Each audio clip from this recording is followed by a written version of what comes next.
We're live. We're here. Hey everyone, this is Luck powering on, and I am co-hosting yet again for dun dun dun dun. Lily, say the name. The Book Club of Olympus. Except this time we're not doing books. Ta-da! We're not.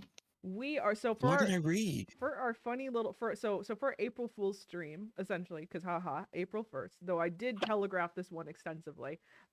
We watched all of the Percy Jackson adaptations currently available. So that was the two movies and then the one season available on Disney Plus of the first book, the adaptation of the first book, I believe. So And not only that, but we are going to be doing our best to compare and contrast all the adaptations together. as we go along, I will be releasing this as three separate videos eventually when it comes to the edited version. So I would like for each review to be relatively self-contained, but comparison can happen as we go along.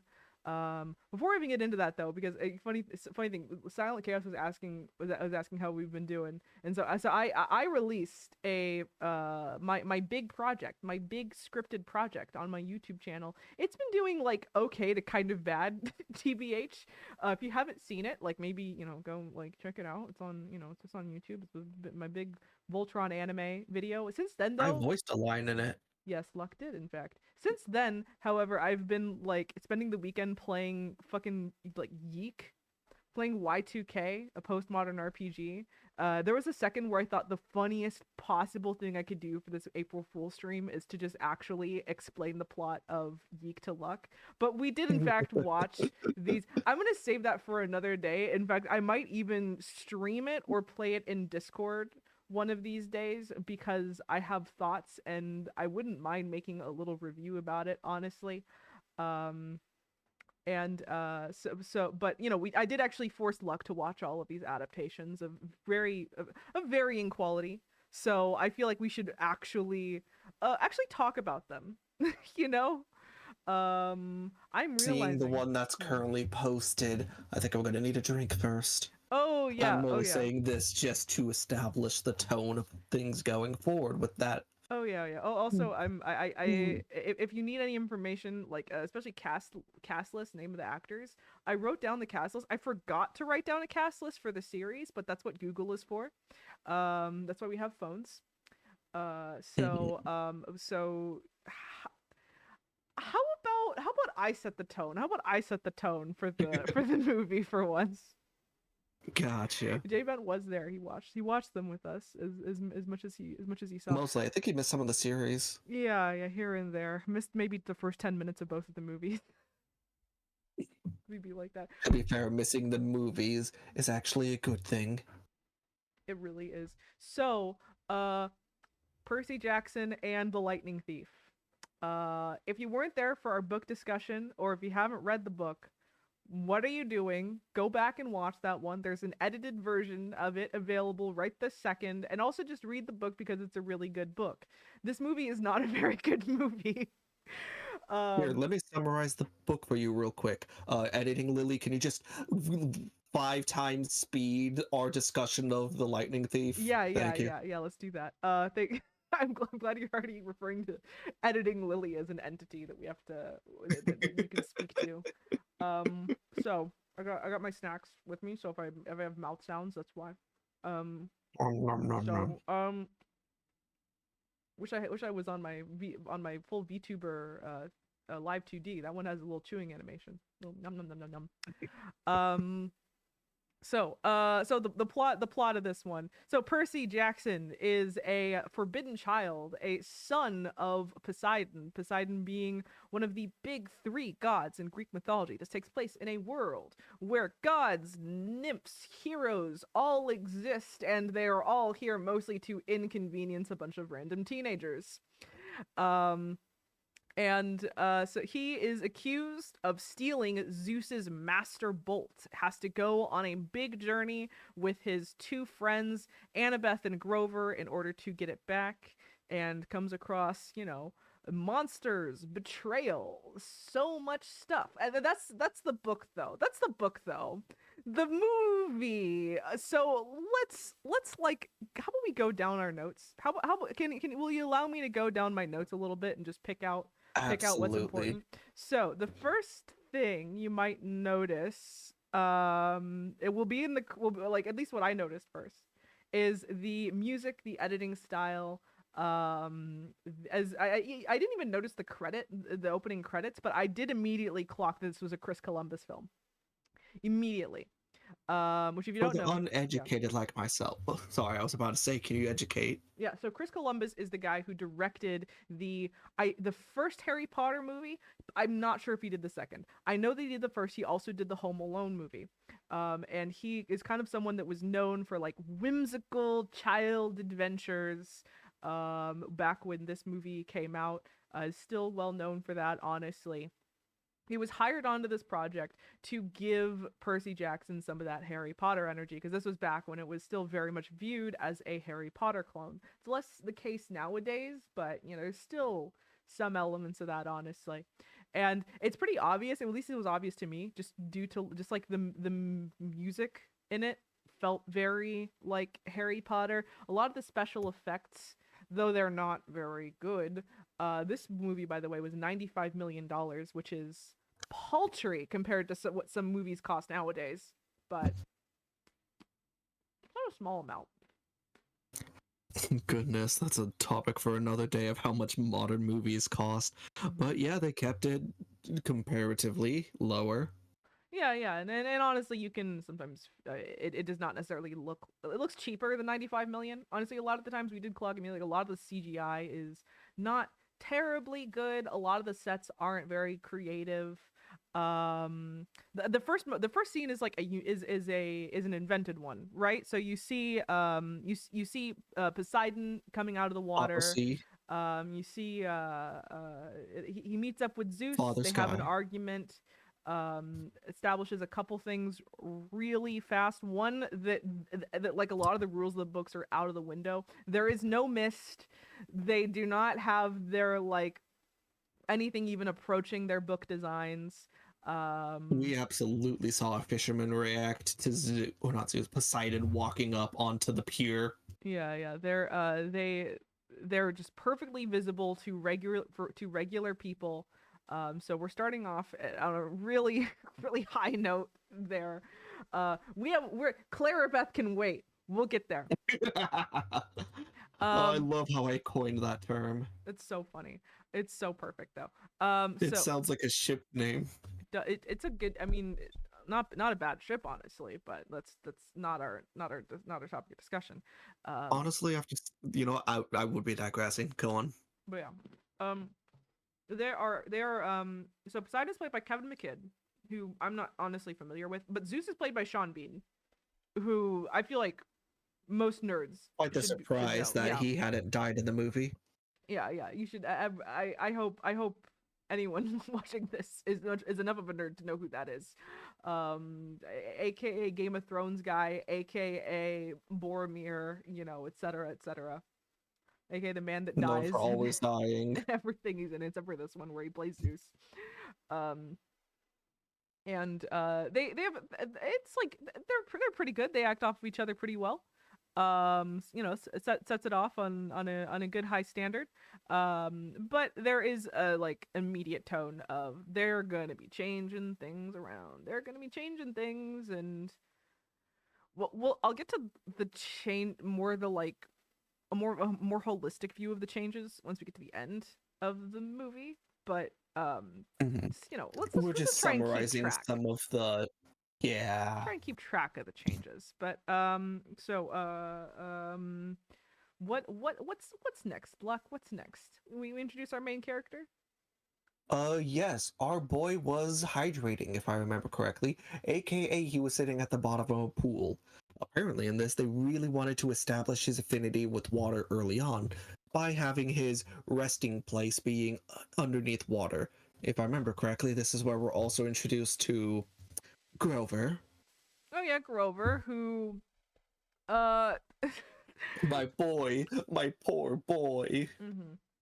Grover is played by, let's find the actor's name. That's why I wrote these all down. Brandon T. Jackson, who is a fine actor, but he clearly does not give a shit for the entirety of this movie. He is phoning it the fuck in. And honestly, the I don't blame him. The script as it is written is like low-key a little racist. It kind of was. Grover's a hornball in this, which is just such a My baffling boy. choice. He's Why? he doesn't care anything about nature or all of his previous character traits, his anxiety, his sense of duty, his love of the wild, out of the window. He now I has one I character trait. don't He's think they horny. I don't think they even brought up the idea of the satyr quest, and I know for a fact that they did not bring up Pan. Pan is not fucking mentioned in either of the movies, actually. Not even the second one where they kind of we'll get there, but Mhm. it's yeah. So they, Percy finds out that he's a very special boy when a fury attacks him. A fury that is not in a book accurate design. I'll say it like I might be a broken record by the time this is over, but none of if you have any attachment to the designs in the books or the aesthetic of the books, the silly kind of whimsical look to it, none of that's here. They threw it all into the fucking garbage. Not even in a like, oh, they had to change things around for the. No, it's all in the trash. They don't even reference it. It's not even close. And to be fair, though, I do want to bring up if they had kept some of those changes, well, not changes, initial designs, I feel like some things would have been a little more costly. Some things, Only some sure, but things. what would it have cost them anything to like give Mrs. Dodds her leather jacket or put Poseidon in a Hawaiian shirt? Like that would not have cost anything. They could have It done would have been very little actually cheaper things. for Poseidon wearing that. Yeah, How I understand how we'll get to Camp Half Blood when we get to it. I understand how making that set book accurate would have been quite expensive, and I'm sure that the series spent a pretty penny doing just that. But like, there were lots of I little aesthetic changes that they made that are very clear that they were just. Continue. I have to really go off here, so I continue. I was actually just going to say you actually stole the words right out of my mouth because although Camp Half Blood was done very dirty, it was ultimately, I believe, probably the cheapest option to do it as that. Honestly, it seemed more akin to a fishing shack that they had conveniently attached a camp to rather than a camp. It was, and again, we'll get there when we get there. Let's just like, okay, quick rundown, All right. I do Percy have a with dad, very Percy with abusive stepdad, yeah, mom dead. actually I'd like to bring this up just because I have a specific note on it. Mhm. It was very clunky of how he had said, Percy that is, had said he has ADHD and dyslexia, and I Oh don't yeah. think it even comes up later on. It was kind of just like, Mom, I have ADHD and dyslexia. School is so hard. The dialogue is very clunky. They oftentimes make a habit It of just is. saying things directly to the camera, basically, like almost essentially, where it's like it's all very clunky. Exposition. Nothing is ever said elegantly. It's just cram in as much information because we think the audience is stupid, so we need to point out everything to them as quickly and efficiently as possible. Um, and Plus, I don't yeah, think they ever had the reframing moment of these things that mortals see as a negative is actually positive for the demigods. I don't think they had that reframing moment either, did they? I don't even think they mentioned that demigods, as a rule, have ADHD and dyslexia. Which definitely changes the framing of it, posing it as another thing that he has to deal with. Yeah, absolutely, but anyway, the Gabe scene is all right. I'm so Oh my god, where the fuck is my brain? The Gabe scene is all right. He's like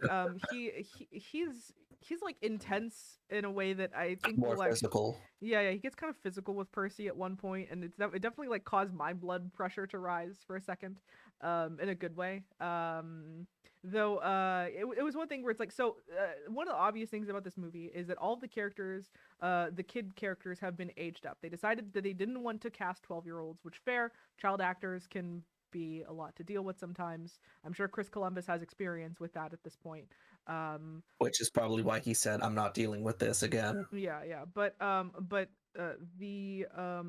they're all older. They're all like mid to older teens side of things, like 15, 16, 17, that whole area. Um, and the funny thing is, though, despite the fact they did this, and I'm pretty sure they hired actors that were mostly 18 to 17, around that age range, they're not very good. The adult actors do actually pretty good. Some of them are clearly like a little bit asleep at the wheel here, not maybe doing the most inspired work they could potentially be doing, but they're I all still can't right. tell if it was for Annabeth specifically. I can't tell if it's just they didn't give her anything to work with, or if she too was phoning it in. All the kid Maybe. all the teen actors range from being wooden and bad to clearly phoning it in like so aggressively they might as well have not have shown up. And it's like it's really not good. It's also one of those things where I do not want to necessarily, like, I'm not aware enough of these guys' other filmography to say that it is that they're bad at acting, or anything. Even if they were just bad at the time, they've gotten better. I don't know. All I know is that We the acting was rancid. Yeah, we can't make a judgment of them as people or for future or past works. However, we can say for this work they were in, we were not fans. My instinct is to blame the director, which, considering it's Chris Columbus, I couldn't be more disappointed. To be fair, not to get too much into deviation, the second one we definitely felt a lot more energy in compared to this first one. Mm-hmm. But okay, so again, the adult actors do all right. The teen actors shaky to kind of bad. They were, Um, yeah, and they so let's just bring him to the camp, aka the weird Renaissance fair, because that's what it felt like a lot of the times. yeah.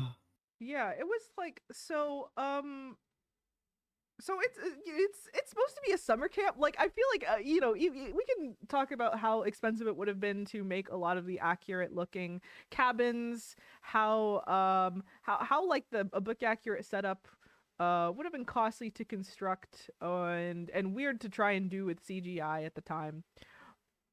But, like, can we also not deny that it was at least, like, as a bare minimum, supposed to look like a summer camp where children went to, or at the very least like teenagers, whatever, right? And instead it looks like a Renaissance fair with a bunch of weird adults, people you can spot in the background who are like clearly not teenagers, who are like definitely in their like 30s to 40s to, I'm pretty sure I saw a guy with like who was like balding with like full on gray hair back there at some point. Oh, I wish um you pointed that guy out to me specifically. That would have been funny. I'm sure I could refine it really easy, but it does not look like a summer camp for teenagers, even for high schoolers. Like Um, it looks like a Renaissance fair where a bunch of people are doing really bad sword choreography, like all dressed up in like leather that's actually armor. what that is exactly what my note has here. It looks like they're slapping each other with swords. That's what my note says. The sword choreography is really, really bad. They clearly just handed a bunch of actors who'd never held swords before and just said, just like do sword fighting, and they just kind of had to do their best. They did not hire a choreography for that, is like very, very clear. Or at least they didn't hire a very good one.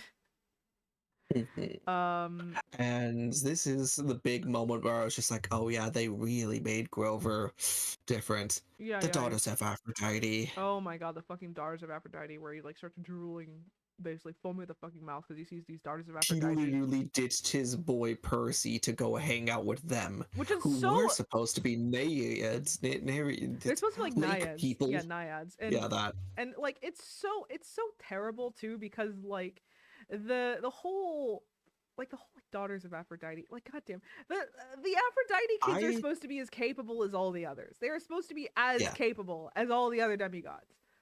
I try not to be nitpicky with if you are strict by the story you're adapting from or not. However, if you do make a change, I want to see the logic behind it. The logic behind this change was I want to make boy horny joke. Yeah, That is bad.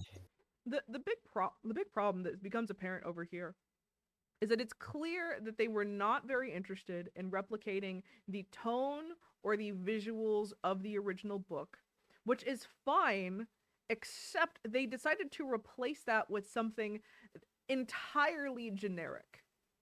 Like a very like generic like Hollywood view of like ancient Greek aesthetic or like what a movie like this should look like literally as if it was grown in a lab, the aesthetic.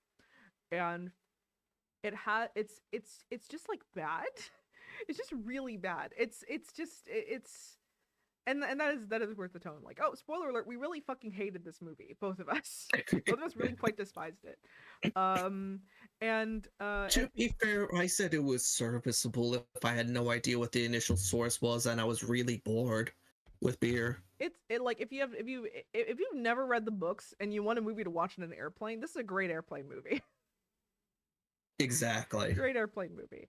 But derogatory. But like again, the and that's honestly a lot of the changes. Again, I'll really fucking dig my heel into those changes later. But there's a lot of like changes like that where clearly they were making a choice that maybe at the time made sense, but all these choices kind of stack onto each other and they lead to something that not only is wholly divorced from the original, but is not very good on its own either. Where it's like all a bunch of changes were isolated. They make sense. You put them together, it's kind of shit, you know? And I believe the thing that actually started you off with that as a consistent talking point was Clarabeth. So, Annabeth and Clarice, right? Two very good characters from the books. Yeah, Annabeth I being believe I was the first.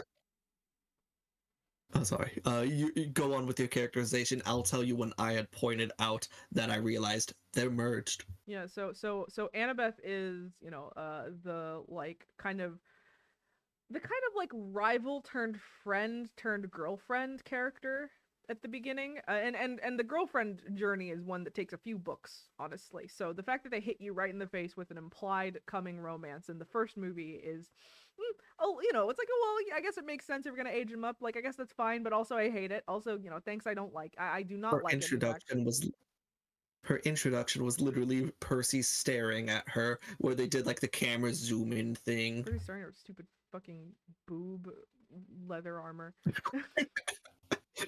I forgot about that one. God, if you want to feel like you're at a Ren fair, look at her design. Um, I it's need to go to a run fair. They look fun. they are unironically, yes. And I won't even lie and say that I haven't worn some stupid leather armor, stupid leather corset armor for Ren fairs before. But this is not the time or place for it. It's not a Ren fair. It's supposed to This be like isn't a run fair. This is a Greek demigod camp. yeah. So yeah, that's Annabeth. Clarice is a more antagonistic version of that. She is a bit more of a bully turned rival turned friend. She starts off like very actively antagonistic. Um, and so you in isolation, if you're having in movies oftentimes it's very common to remove or combine characters that are seen as superfluous sometimes, right? In books you have like infinite word counts to say whatever you want, essentially. In movies you oftentimes have 2 hours tops to get across the entirety of the story, and casting is a bitch sometimes. So sometimes you cut characters or you And good actors are combine. costly. Yeah, exactly. As we find out here. Sometimes you combine characters or remove characters in order to make the story flow better. And in this case, they decided to essentially combine the characters of Annabeth and Clarice, where where Annabeth is taking on a much more outwardly antagonistic role from the beginning, in a way that like takes some of Clarice's scenes from her. So like she's like against Percy in the capture the flag game. You know, she fights him at one point. He has to best her and impresses her that way. Um Yeah, I think that's actually when we had first noticed the whole Clarabeth thing, because they actively made Cabin Athena and Cabin Ares working together, which was that was a little wild. jarring. That was insane actually. They were insane for that. But but Yeah. again, it's one of those choices where it's like in isolation, I know why they did it. I know I don't like know how screenwriters think, but like I've seen the entirety of the Lord of the Rings special, special features. You know, I've heard them talk about it once or twice. I know that that's a common like thing to do. It's it's It's the reason we don't see yeah. a film accurate Tom Bombadil. It is a an accepted move in the world of film adaptation. But it Mhm. kind of And ruins as Annabeth's character.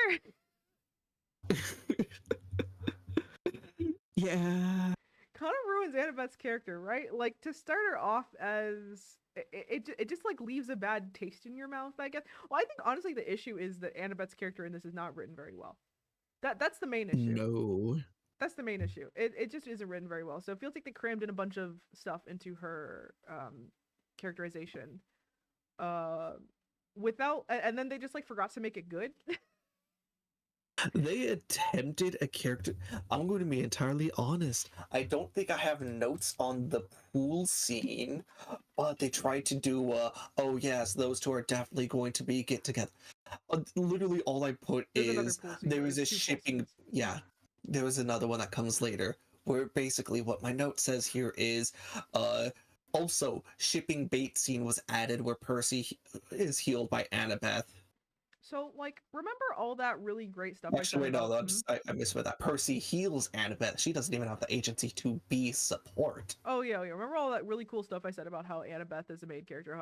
Annabeth as a character is like really, really important in the books. Like she's like the deuteragonist of the book. She has some of the most compelling character arcs. A lot of women and young girls really, really like her as a character because they connect with her and because she's so well written. Like she passes the Bechdel test or whatever, right? Um, Mhm. Even though I think actually literally the books Actually, don't, but that's I okay. was going to say, I don't think she technically does pass the Bechdel test. She is certified like bare minimum to be considered a feminist character, in my opinion. Yes, In my because opinion. I will be honest, the Bechdel test is a little flawed when it talks We're about not just a talking about don't single. worry about the Bechdel test. She I was is a just saying good it I character. was saying a Yeah, meme. yeah. She is a good character. She is important to the story. She does things in the story of her own agency. In the movie she does nothing. Thank you. Thank you for following that up. In the movie she does nothing. She's an unimportant character who is mostly there to be like the love interest. She has no lines of note. She's like once she's beaten by Percy, she's unimportant. Like literally her whole arc from the books about how she is like Luke's friend, right? Right? She trusts Yes. him above all else. They couldn't even put that in there. They expand Luke's role in the story, which fine, good, at the cost of not having her involved in it. It's Because it's so kind of funny. stupid. The only tie that I remember Annabeth having to Luke was when Annabeth was like, "We can't go without supplies. I know a guy, and it happens to be Luke." I don't But then I even think think they're friends. during that exact instead of Luke talking to Annabeth like, "Oh yeah, here's some stuff I stole from my dad," it was Luke then talking to Percy, which, that's a bit off if that is supposed to be her friend. They did expand Luke, as Lily was saying, so you can sympathize. Well, not sympathize. feel friendly with him more. I think that's the best term. What do you think? Yeah, sure. Yeah, basically. Yeah. They developed him a bit to make it more of a gut. Well, yeah. Spoiler alert, by the way. I already told you, read the books and like watch our first review at the very We least. Luke literally is the made a bad review of guy. the first book. Luke is the bad Yeah. guy. That's what is leading up to. Which, like, if I remember to, I wrote it down somewhere in here. I can't find it. I'm not gonna look for it right now. But there was a scene where Luke does something or says something that's like a bit suspicious, where they're like, "Oh, why didn't he warn us about that thing?" And I think it's Annabeth that's being suspicious about it, which is weird because it shouldn't be like it should be Percy or Grover that's asking that question, not her. She's the one that should have like blind faith in Luke. Like, what is like more points with them just completely I think it misunderstanding. was I think it was specifically about Medusa of why didn't he tell us about her? I think that's what it was. Anyway, they Because just they actually changed the quest entirely. I know we're jumping around story beats here, but we're just trying to connect our points together of some of these changes. oh, they make it a MacGuffin quest where they have to find the three Yeah. pearls that they can use to like exit the underworld, and they have to go to all of those, all the places in the book except like they change around the arch, the St. Louis Arch to Into the the Tennessee Pantheon. yeah that. Um, other And than they that though, also it's killed Knuckles the Hedgehog. oh yeah, Echidna's I not mean, there. Echidna. They switch her out for the What did I Hydra, know? which is Yeah. fine, whatever. I mean, really, that is just like so a lot of I actually have a list here of a lot of the mini book elements that are removed from this movie. Funny enough to just be reintroduced to the second movie. The second movie's a mess because of that, but we'll get to that. They don't have the mist, they don't have Dionysus, Iris messages, Nectar and Ambrosia, Ares, Clarice, they don't have the camp t-shirts. Fucking Kronos isn't even like more than I don't think he's Mentioned at all. mentioned even. Maybe he is. If he is, play the clip where he's mentioned. If I don't play the clip, it's because I was too lazy to try and look for it. Or it just didn't Or it exist. didn't exist. Go watch the movie yourself to find out which one it is. Because I'm not rewatching that shit. And but like he, it really seems like they removed all of so like it's like the books are like ostensibly like books to teach children, right? They're books to like teach children about Greek myths who like are maybe not familiar with them, right? Like that's the purpose of Whereas them. whereas here I think I actively learned less about Greek myths. Not only do they spread around a lot of like little Hollywood misconceptions, but they actively avoid mentioning anything that isn't like the most recognizable stuff for a regular audience. Like As we discussed already, no Dionysus, no Pan. no Kronos, no like it's just the most basic elements and then a couple extras if they felt like they couldn't get away with not including it. I'm sure that Annabeth would have been like a child of Zeus or something if they thought that they could get away with with taking I out Athena love entirely. I love that you just picked Child of Zeus at random because just like the movie, we forgot to mention the Child of Zeus. Oh yeah, oh we had a whole journey about how, figuring out how to pronounce her name. Thalia. Thalia is I also was not right. mentioned. Boo. We'll the whole discussion of okay, so the name here our little name plot cul-de-sac here for a second. Which is that because American English and English in general is kind of stupid. Thalia/Talia, as it is spelled in the books, could potentially be pronounced either way. With some research, though, literally every like forum we looked into had like conflicting answers to this, even in respects to like the ancient Greek and how it sounded. But we ended up leaning towards probably Thalia because the muse that she's named after uses the same letter, the theta, as is used in Athena. So yeah, that's the conclusion we came to. Shout out to Yeah. Jay Bent for emailing some Greek professor about this. Shout out for that, honestly. But so we're gonna be calling her Thalia from here on out. But if you do call her Talia, I don't think you're wrong necessarily.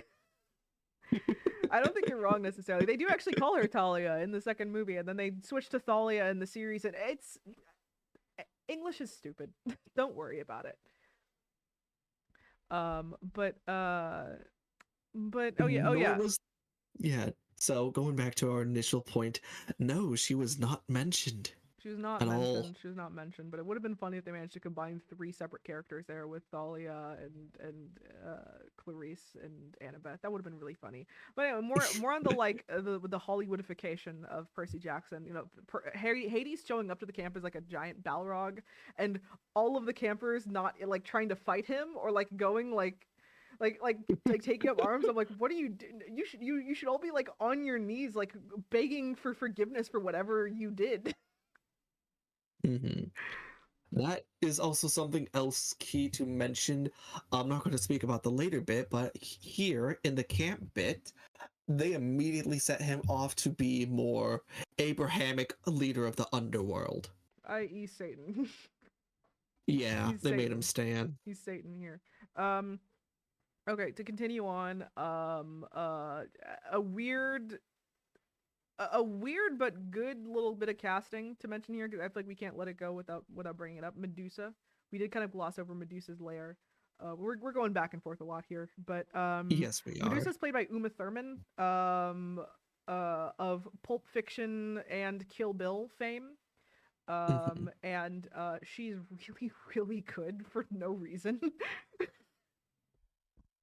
If she's there is one actor slash actress we can say acted their best, it is her. she's really really good. And you know, the fight scene happens, it's all right. Annabeth continues to be a worthless character for the most part. um there is a decree brought up where Zeus says that he decreed that the gods can't see their kids. They don't mention anything about forbidden children, but they do say that the gods are not allowed to see their kids anymore. um which is I don't think that's like quite a thing from the book, is the thing. Funny enough, I'm pretty sure actually the series also incorporates that, but I think that's an invention. I'm pretty sure. I believe you are right. Yeah, yeah. So the series, the book series is much more about like The parental quest. neglect. And well, it's like alongside teaching kids about Greek myths, it's also about teaching kids about um like weird parental relationships and neglect, and how it's okay sometimes to like Oh, leave oh, behind. I Yeah, may I interject here a moment? sure.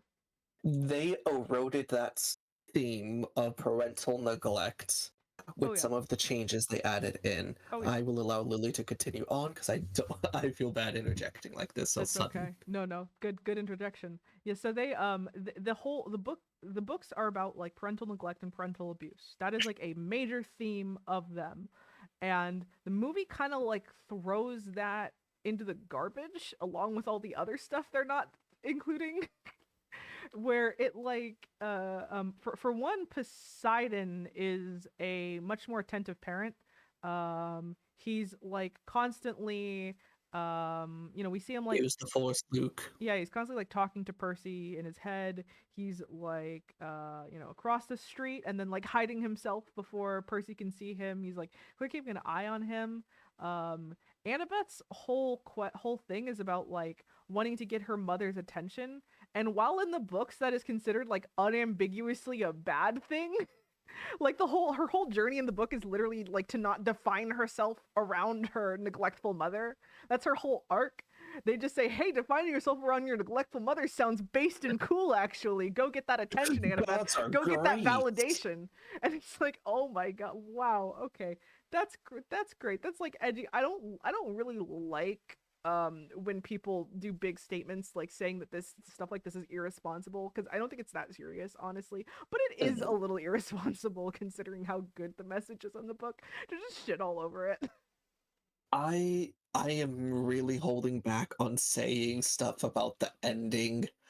I Mhm. really want to discuss it. So much of the middle part of it just doesn't matter, honestly. So it's like the Hydra fight is I'm gonna whatever. be entirely It's honest. The pool scene, I don't really remember much about it. In fact, I actually misquoted it for a moment there from my own notes I was reading. the Lotus Casino is fun And because they do drugs. Um, hell yeah, Lotus Casino is always fun in my personal opinion. uh, It's just because it's an interesting concept, I think. and nothing really gets interesting until they reach Hades, in which it's just Yeah, like the biblical hell it's again. exactly. There's like some cool aesthetic bits here and there. Grover makes does something really stupid where he tries to bribe Charon, the ferryman, with human money, and Of then all Percy comes with people, the idea it to give him should. drachma, and it's like it's Yes. the other way around, idiot.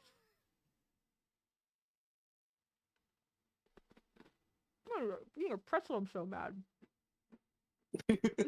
Yes, Rage Pretzel. Rage pretzel. Also to give you guys And time to talk. they honestly, in order to further Percy as the main character who seems competent, they erode the side characters in order to do this. Case in point, like we said with Grover, like how Annabeth is a less active player in things, they have given some of these developments to Percy. It just makes no sense either. So I'm gonna do like They another. made Seaweed Brain the one who also comes up with plans too, remember? It's so dumb. So and I'm gonna make another Harry Potter comparison here with like the movies, because that's something that Harry Potter does a lot actually. If you're familiar with the books, you'll notice that they do actually have a lot of there's a lot of cases in which they take things done by one of the characters and like they rotate it one to the left. Usually Ron doesn't get them. Usually it's either Hermione or Harry getting something that either Ron or the other one does. That happens pretty often. Ron is neglected in the movies. Poor boy, Pat. But it's usually something that like makes sense oftentimes. The one that I remember is that there's a scene where Draco calls Hermione a mudblood. So funny thing in the book, it's That's actually like a Ron. slur for them, isn't it? Yeah, it is. It is. Ron is the one that actually explains what mudblood means. And he explains that it's like a rotten thing to say, and it's like a wizard slur basically, and how he wants to punch Malfoy's lights out or this or that. In the movie, they changed it to Hermione. And while it would make more sense for Ron to be familiar with the term, considering it's Hermione's scene, you're okay with it. Yeah, Where it's like I could see that. you can do a line handoff in a way that makes sense and helps support the scene, but like this wasn't it, Chief. This was not it, Chief. Making Grover do something that is just actually wildly out of character for no reason, or just not being aware, just, like thinking about human money before drachmas when he is literally the least human of the main three. It's just one of those little changes where it's like in isolation it's not a big deal, but when you combine it on with this consistency to like not give a single shit about how the characters are, how they function, or any consistency or whatsoever, it like really shows that like the writers didn't give a shit. We're almost at the end, In by the way, so I get to give isolation, my you big could tell, review. like, yeah, in isolation, you could easily tell the showrunner, movie writer, whatever, being like, oh yeah, we need to make our main character look more knowledgeable of things, make him look like the cool guy. And of course, as I said before, that comes at the cost of the side characters and their pre established characterization, as well as, oh, what's the term? No, I think that's about all I had to say on that. Yeah. So, final things with Hades. He's a punk rocker for some reason. Who cares? Funny enough, he's the one who least punk rock compared to his siblings. In the book, he's described as being the one god that Percy meets that looks like a god. He's like 7 feet tall and dresses like it's 50 AD. It like And actual, yeah, Charon doesn't even have the fucking Italian suit. yeah, yeah, and I dislike it. I feel like I talked in the Percy Jackson book review as to why I dislike that a lot of these guys fuck that up. Um, it's having Hades be kind of stuck in the olden days makes more sense considering his isolation. He is supposed to be a Mhm. very Only isolated able to guy. come out on the solstice. Yeah, he's an incredibly isolated guy down here. And well, his whole character here is just completely like fucked, honestly. From the fact that that Hades, the place, is basically just hell. His characterization, the fact that he immediately is like, yeah, I'm gonna go betray my brothers, and it's just like, God, I hate it. Like, isn't he basically the I feel like he's not the one that arranged the whole thing, the whole lightning thief thing, but like he might as well be. No. They really don't, Yeah. because Kronos isn't involved. They kind of it feels like Kronos was just cut from the movie, honestly. Where I think they do kind of like pay lip service to the idea that like, no, this wasn't Hades' idea. He didn't plan this. He's just being an opportunist. But they Yeah. don't really Because like replace him with something anything. yeah, something else is I don't think they brought up the helm either, did they? The Helm of Darkness was not I discussed at could all. be, Which they yeah, kept and in fact, Annabeth's. Hades was actively. Oh, go on. No, she doesn't have her hat, does she? No, she doesn't, does she? Nope. Oh my god. Oh my god. I Great sin. I remember back during the Hydra, we were joking around saying, "Oh man, this would have been so much more easy if you had some hat that could turn you invisible." How hard would that have been? What is up with these guys? Literally, it's not too hard to make an invisibility effect. Just get a green blanket.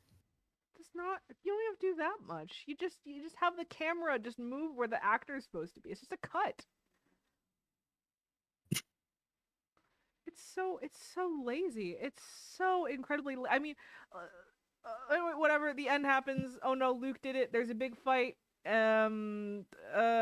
Blam blah blam. remember how we said they cut Ares out? Yeah, Ares isn't the here. fight was to Luke, and the antagonistic side also went to Hades. Ares isn't here. Athena gives Annabeth some validate. Literally, my note is so funny. Let me just read this out. It just says Athena validates Annabeth and then false in all caps. Where I'm just like, no, it's wrong. That's incorrect. Why Try is my again. last note no Kronos? I'm a head out. I know. But yeah, also I had the next one, which is like, and just the good dad ending. Dot dot dot. Boring.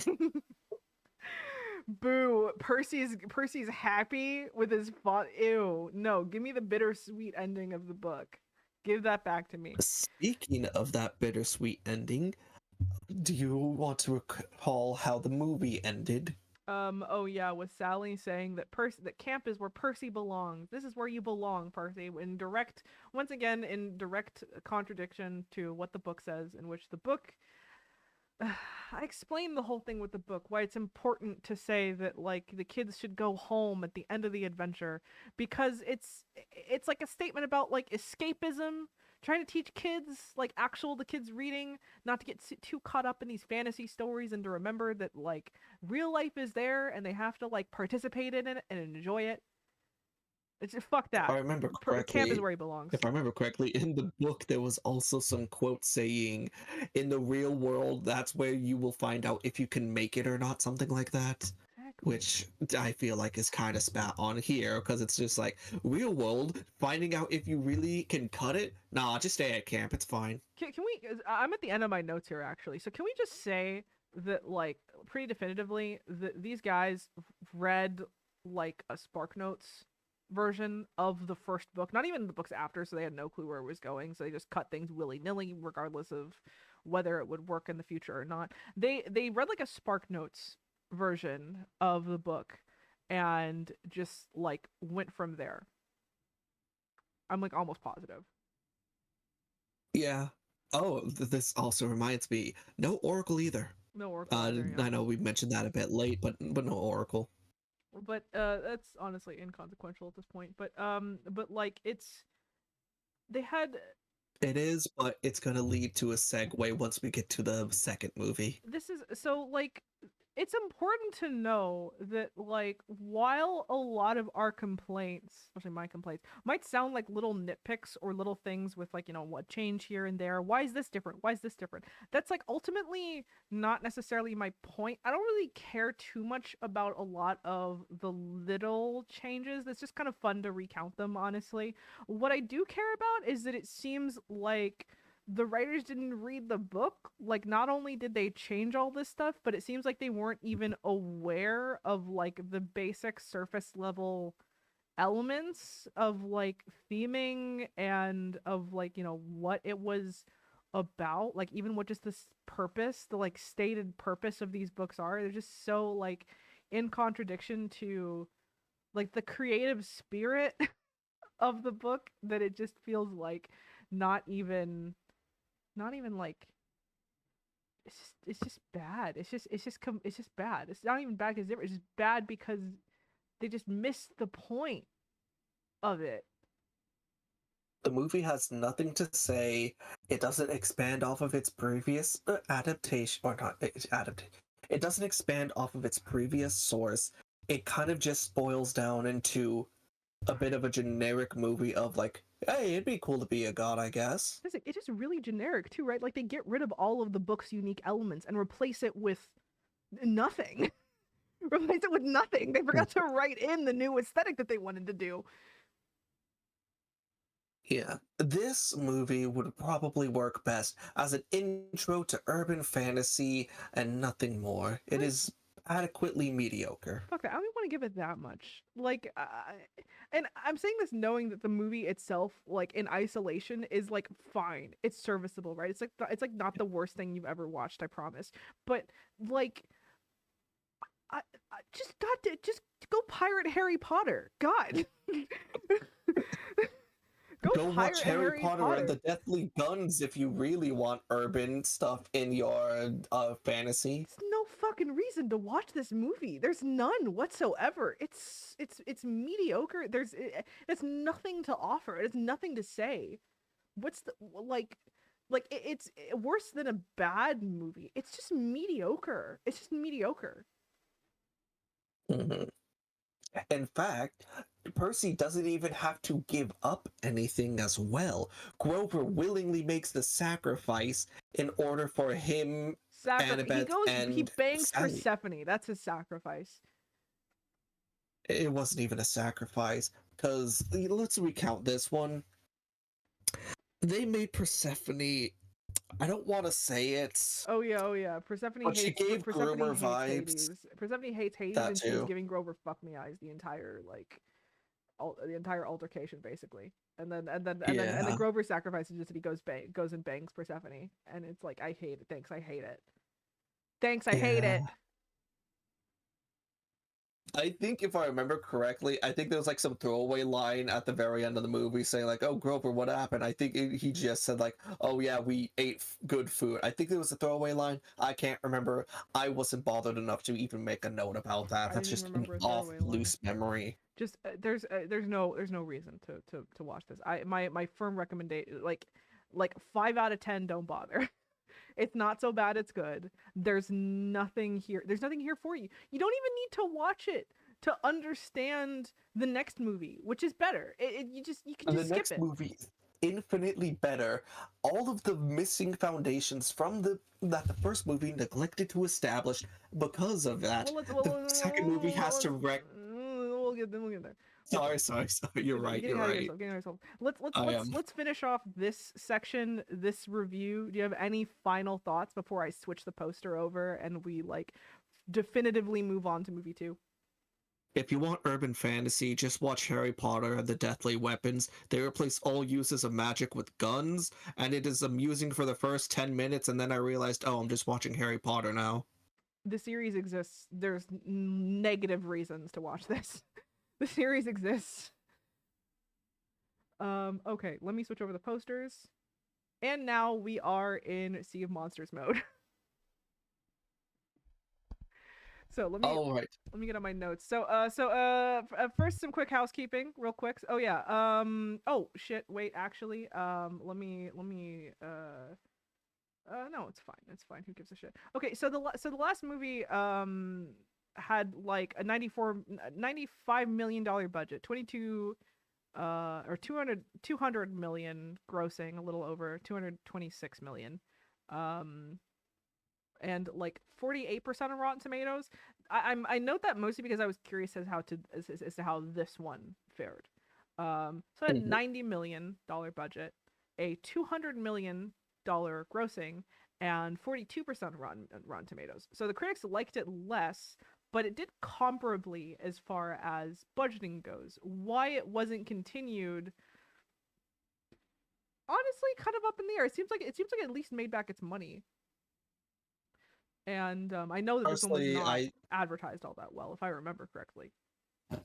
personally I just think that they were losing confidence in the series and decided to cut their losses. This might have also coincided a little bit before, not necessarily around when Disney had acquired the rights to all this, but it was starting to brush up against it. I think they pretty much like they were hopeful. This is a movie where you can tell that they were maybe a little bit hopeful that they were going to get a third one, but not like that hopeful. There are certainly some scenes where it's like, Yeah, oh, they knew this was over. So true. Yeah, there was still that spark of hope because, like, at the very end, they tried to leave a cliffhanger, but like, nah. a couple, real quick, a couple changes to the cast for this one for Sea of Monsters before we actually get into a summary. So Hermes was in the previous film just played by like some guy. He was played by Dylan Neal. He does not have lines in the original. They like he like his face is on screen for a single frame when Zeus acknowledges him because his kid is the one that fucked up. He's here played by Nathan Fillion, who is having a good time, having a good old time. Um, and Chiron has been completely recast as well. He was originally played by Pierce Brosnan, who I'm only a little bit familiar with as an actor, but he is in good things. He's now played by Anthony Heed, aka Giles from Buffy. Great casting, IMO. Casting I am not familiar with because I do not know actors well. He the only all the others are pretty much returning with a couple new ones. So we now have a Mr. D, and we also have a Clarice. Mr. D is played by Stanley Tucci. Who if you're Clarabeth a Transformers finally fan, my you should know who that toast. is. Yeah. Clarice is played by Levin Rambin. But yeah, Tucci's here. I can't believe it. He does pretty good too. Um, And I, going back to Mr. D, he was immediately a breath of fresh air oh my once we god. encountered him. Because yes, we actually started to feel entertained, which was a foreign feeling to us after the first movie. Oh my god. So okay, my edited Sea of Monsters book review is not out yet. So if you wanted to see our thoughts on that, you're gonna have to go to the full unedited VOD, which should be up on the YouTube VOD channel. Um, Just build the time machine, five head. yeah, build a time machine. It'll be out like end of next week probably if I get around to it. Hmm. And but but the Sea of Monsters as a book is about so it's 1 year, it's a whole year later, and trouble is a brewing. Percy finds out that he has a Cyclops as a half brother and is feeling a certain way about it. It's a really like well executed metaphor for like having a disabled relative and or a disabled sibling, and Percy having to basically like get over himself and his own preconceived prejudice of it, and it's done very well, very subtly. Um, Yeah. Plus, another thing is favoritism, I guess, would probably be the most apt way to phrase things, going because they reintroduced child neglect as a mechanic. they do. Because basically, yeah, because in a weird way, I kind of like that the first movie had Poseidon talking just so we feel the punch of him not talking a little more, Yeah. but that's just for this specific universe. I am sidetracking Well, though. let's Poseidon didn't talk to him at all. let's And Percy had tried multiple let's times to get a hold of him. and we need Oh, to actually set up the plot of Sea of Monsters. You're getting way ahead of sorry, yourself. Shut the fuck sorry. up. Okay. Okay. So, the actual plot, Grover's not missing in this movie, but in the book, Grover's missing. He went off to do his pan quest, and he accidentally came across a little something interesting. A little coinky dink. The pine tree that happens to act as the power, the center of the barrier that protects Camp Half-Blood from monsters and the outside world, is dying. The tree is dying.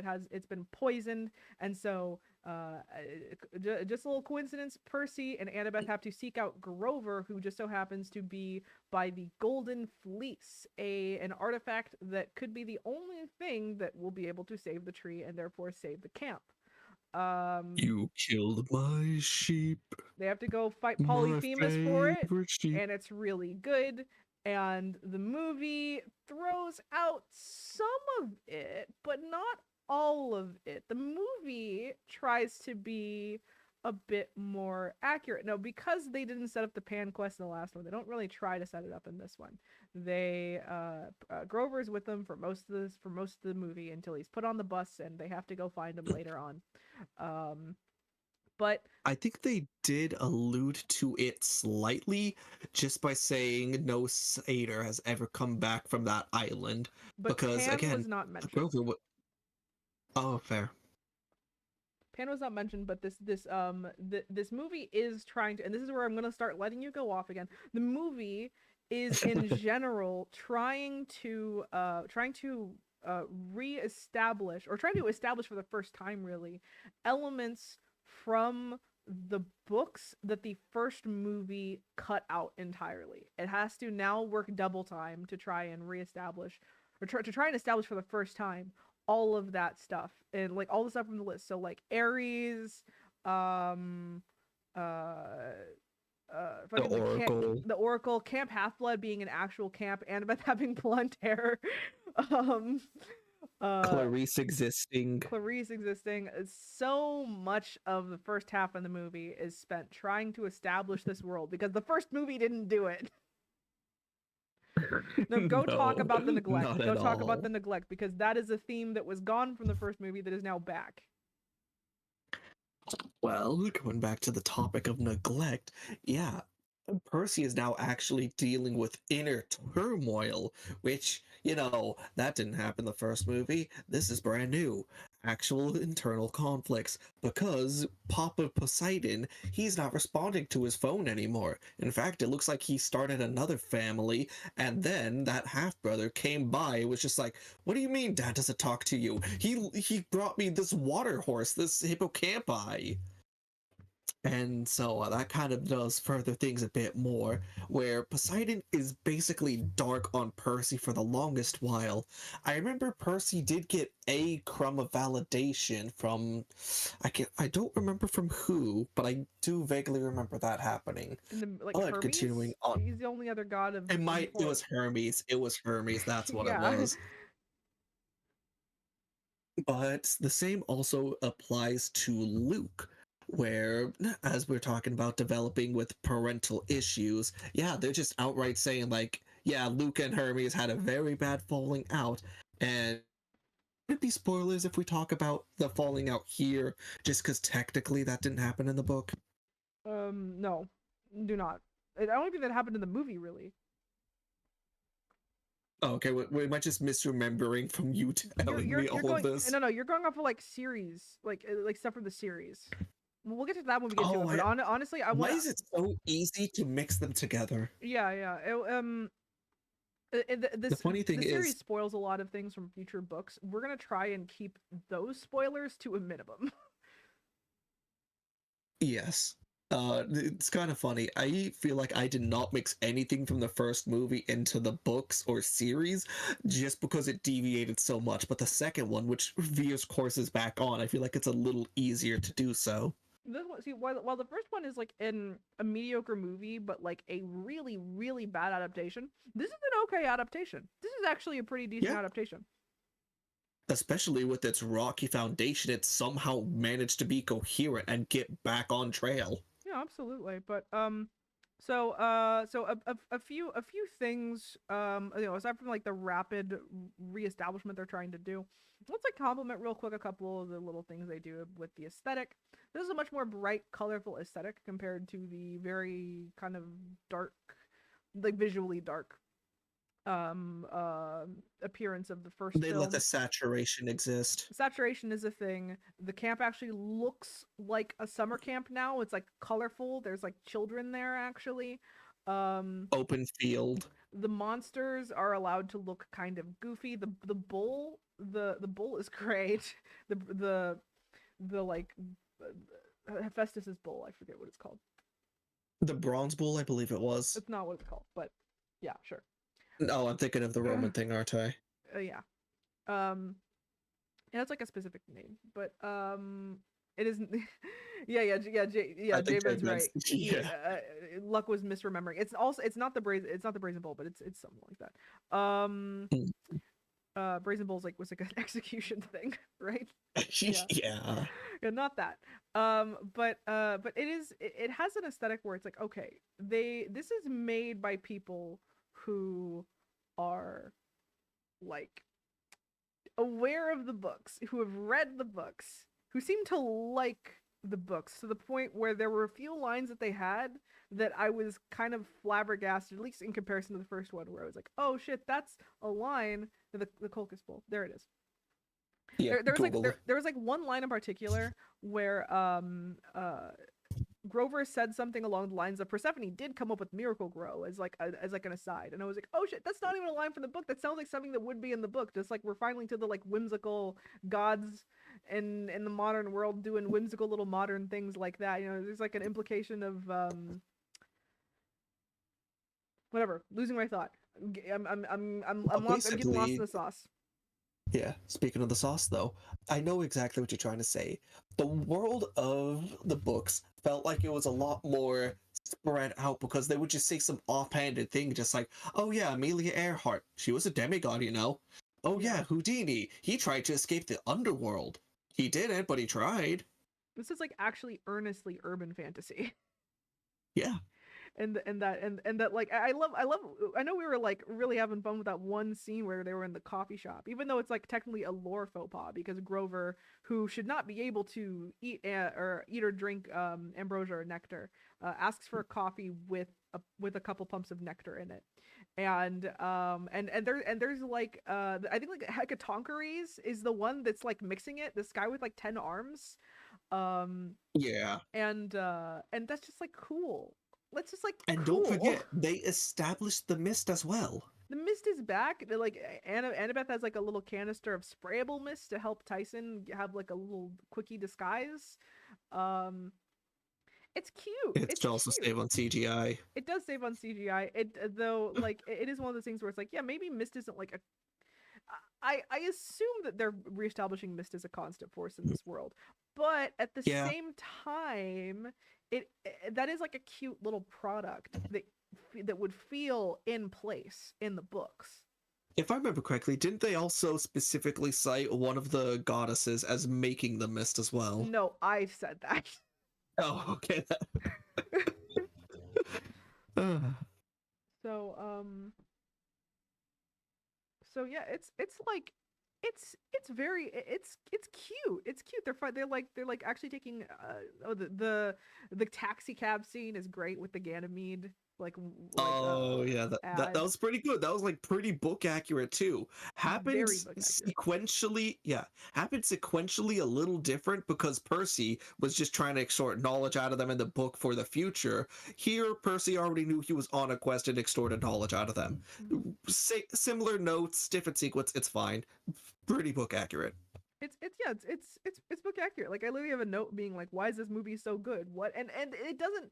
I don't think I came out of it at the end thinking it was terribly good, but it's better. It's better and it's fun. It went Um, from adequate to low key. I like it. went from like a 4 or a 3 out of 10 to like a 6 out of 10.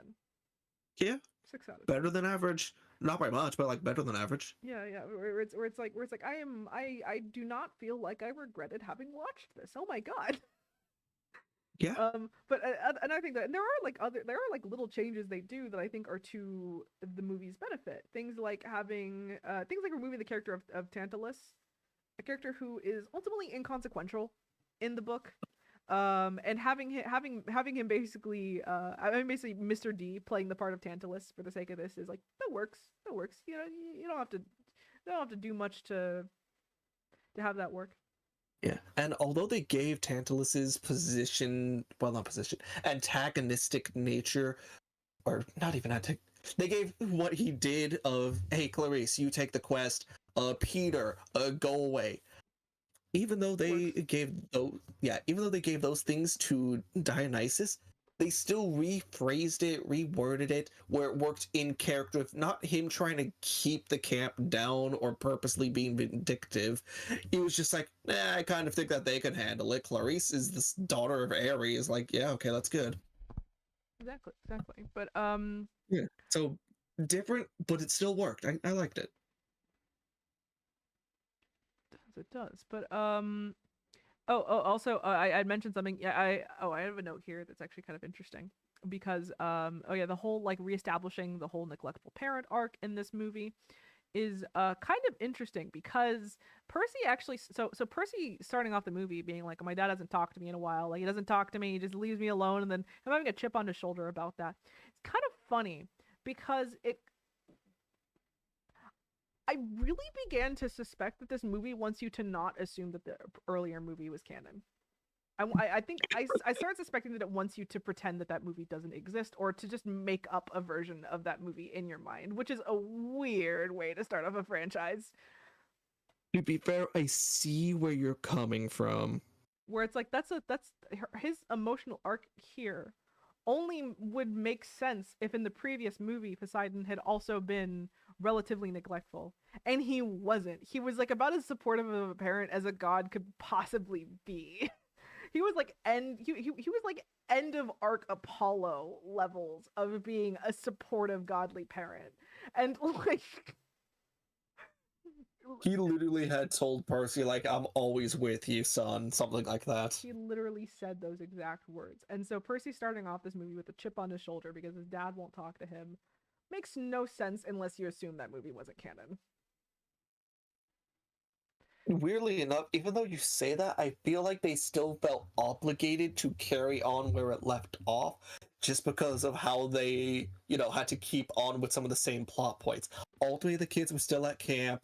Uh, the reestablishment of multiple that were supposed to be there, they did just reestablish it instead of just outright pretending, no, it's always been there. You know what I mean? Yeah, for sure. But they introduced the Oracle with the assumption, and Percy like clearly hadn't met her before. Like he didn't go to her in the last film, and so they stick with it being like, hey, if you want an official quest, you have to go to her. And he's like, what? It's like he's being introduced to this for the first time. So Exactly. it's like yeah, there are certain things, but other times you're just like, I don't think they want us to think about that movie too hard. But okay. Oh yeah, let's talk about the characters and the acting for a second because we've all noted that the character writing and the acting has quite the upgrade from movie to movie. Grover is the first one that pops to mind. It felt like he started to actually care. Grover's horniness has been removed, and it seems like the actor um cares, gives a shit this time. Seems like he was able to gather some motivation, and that's the amazing effect of having a director who cares and having a script that's like worth reading. It really a lot of the like all the teen like all the main three seem to be doing better in general. Yeah. um Yeah. and it's one of those things where it's like I don't know if it's because they got a little bit older and are more experienced, if it's because the director is just doing a better job at directing them, or if it's because the Or they script like, is better and that just means they're able to have more to work with. Probably all three. yeah. Probably all three, if we're being honest. but Uh, it is a substantial upgrade by like all accounts. and the fact we have gone on for so long without even mentioning the plot of things speaks to how much more there is to chew on here. There is. Though I will do one other thing about the characters. Like, not only has Grover's horniness been removed, Annabeth and Clarice have been defused, stealing Like I said, they my with the toast. gem destabilizer, Steven Universe style, and split in twain. It's how Annabeth got her blonde hair back. Um, and Clarice kept the dark hair in the divorce.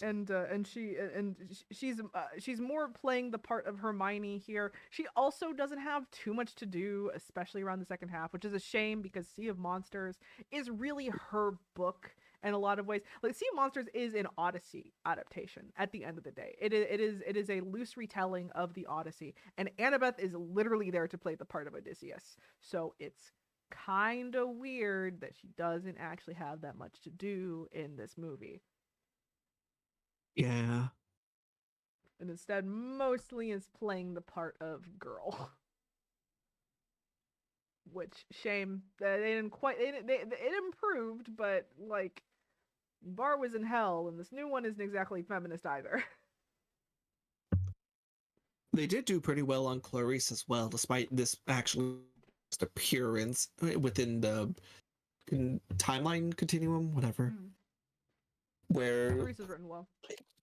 yeah, she was written well. She seemed to serve as a decent antagonist with also having some relatable moments of helping out. She didn't quite have the same baggage with Ares, but she definitely wasn't quite as standoffish. Might be because the first book stuff didn't quite happen, so we didn't have as much a stigma against her. Mm-hmm. And honestly, I'll be honest. I'm like at around the end of my notes already, and I'm realizing that I didn't take any notes about the second half of the plot of this movie, and that's because, like, it doesn't matter. It's okay. No, It's quite the deviation in a lot of ways. There's a couple cool things, Charybdis, is cool. Charybdis, it was. Carrie, is cool. Like, Cersei Land is all right. I miss actual Cersei being in there, though. To be honest, Clarice and her Confederate soldier boat is cool. A lot of it is like cool and neat, and it works out pretty well. I do not have much to say about any of it. A lot was cut. We are, A lot was cut. yeah, and we have also skipped quite a bit, haven't we? I don't care so Specifically. much. If you have something to say about those elements, go for it right now. Okay, there was this one thing that I really want to bring up that I've been holding on to for a little. Clarice's satyr fucking died. Oh, yeah, I guess that happened. Yeah. But also a little bit of other stuff is Annabeth still has her thing about the Cyclops, though it doesn't quite seem to be as big of a deal here. We don't see Annabeth's perspective as much because it kind of, well, with a more visual medium, some things are kind of expedited. This I kind of disagree on one of the things that was quickened. Should have been drawn out a little more. Because in this one, the Cyclops actually killed Dahlia instead of delaying them, which caused her to die. Which I feel. Oh, God. Oh, no, continue. Sorry. Which I feel definitely changes things up a little bit from how it is in the book, but the impacts of that are probably a lot more than indirectly causing it. So, And. Oh, go on. you keep on pausing, and I'm like, "Are I you was done just now? Are you done now?" I was just going to say, I feel like it blew over far too quickly and wasn't built up enough. That was about it. Sure.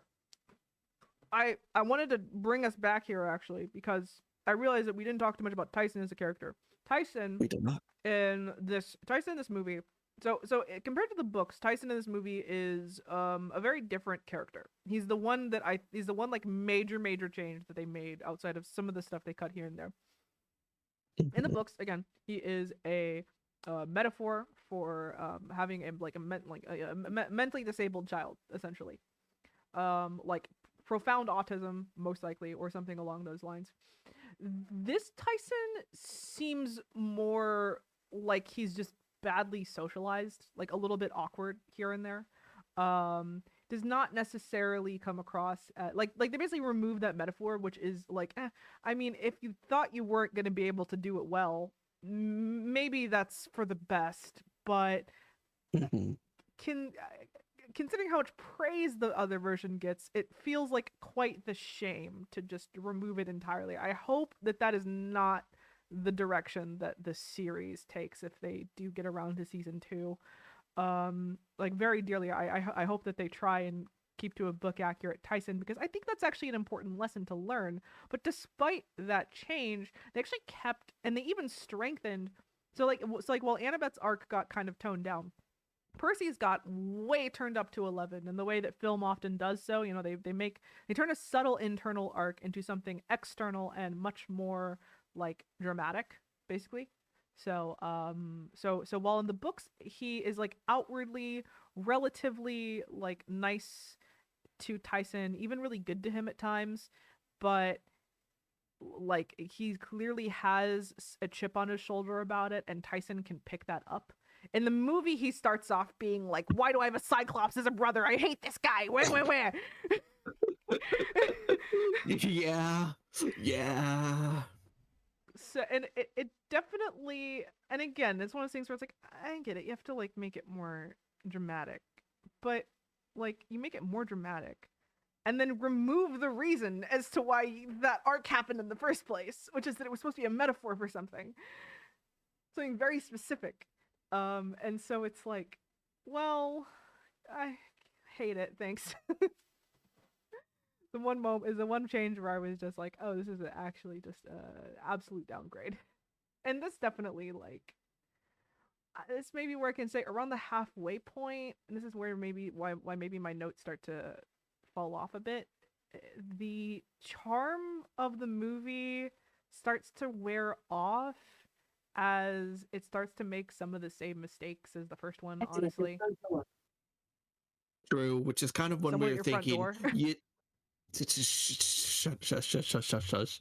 Which is when we were thinking of how did they assume they weren't getting another installment? Because it kind of seems like they're jumping and cutting things a little too much. Jumping around a lot, certainly. Not to the extent that honestly the series does, but they were definitely starting to starting to mess around with stuff here and there that was like, I know you think you can just move around stuff, but this is you're starting to make me nervous here. You're starting to make me a little nervous.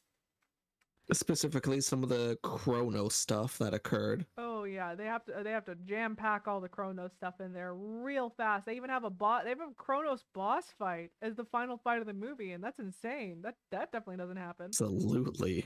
That definitely does not happen in the book, and that was weird. Um, but Kind of jump scared me, I'll be honest. oh, honestly, yeah. But I'm gonna compliment the set design of this film here. Yeah, considering it's literally cheaper. This is why I checked the budget. This is a cheaper movie than the first one. The sets look way better, like just way better. Yeah. Kind of insane. Especially when they get to Polyphemus's island, where I Yeah. personally think a lot of that set design has quite good aesthetic to it. That's why I put the note here, because it was around here that I realized that like, oh, this like looks good. This is like this these sets are great actually, you know, like criticisms aside, the movie looks good. It captures the aesthetic really well. Um and but like it's just one of those things where it's like the end is just kind of mediocre. It's just kind of meh. And I don't know, it's kind of unfair because oftentimes the end of a movie sticks with you more so than the rest of it, and it kind of colors your impression of a film in a lot of ways. So kind of sucks that a movie that is otherwise pretty decent has an end that just like is not very impressive. Yeah, it attempted to leave off on a bit of a cliffhanger for a movie that would never come, and if it did, might have been a little messy to reestablish. For all I know, it could have been perfectly fine. I have yet to read the third book. We'll get that's next month, but yeah, I feel like maybe I should Exactly. like clarify what I mean by the ending is not very impressive. It's really just that the last half, while the first half builds up all this goodwill through like a lot of the aesthetic and the Hermes scene is a lot of fun. We didn't even mention that, but it is fun. And like being in his UPS store is fun. Like a lot of the aesthetic stuff is fun, but like when you get to the halfway point and you don't have as much of that to dazzle you, it's you start to kind of realize that the writing surrounding it is just kind of okay. It starts to get paced kind of badly as you realize that they're really trying to speed run the plot of this very honestly, like the book isn't all that slow paced. It's a children's book still, but it the movie goes like at a breakneck pace, skipping past like a lot of the more interesting elements. And True, because Cece was skipped. It was only Carabasis, not Scylla. yeah, and it was yeah, it kind of while it's like a better adaptation of the book than the first movie, I still have to comment on how it's considering that the book Sea of Monsters is a retelling of the Odyssey.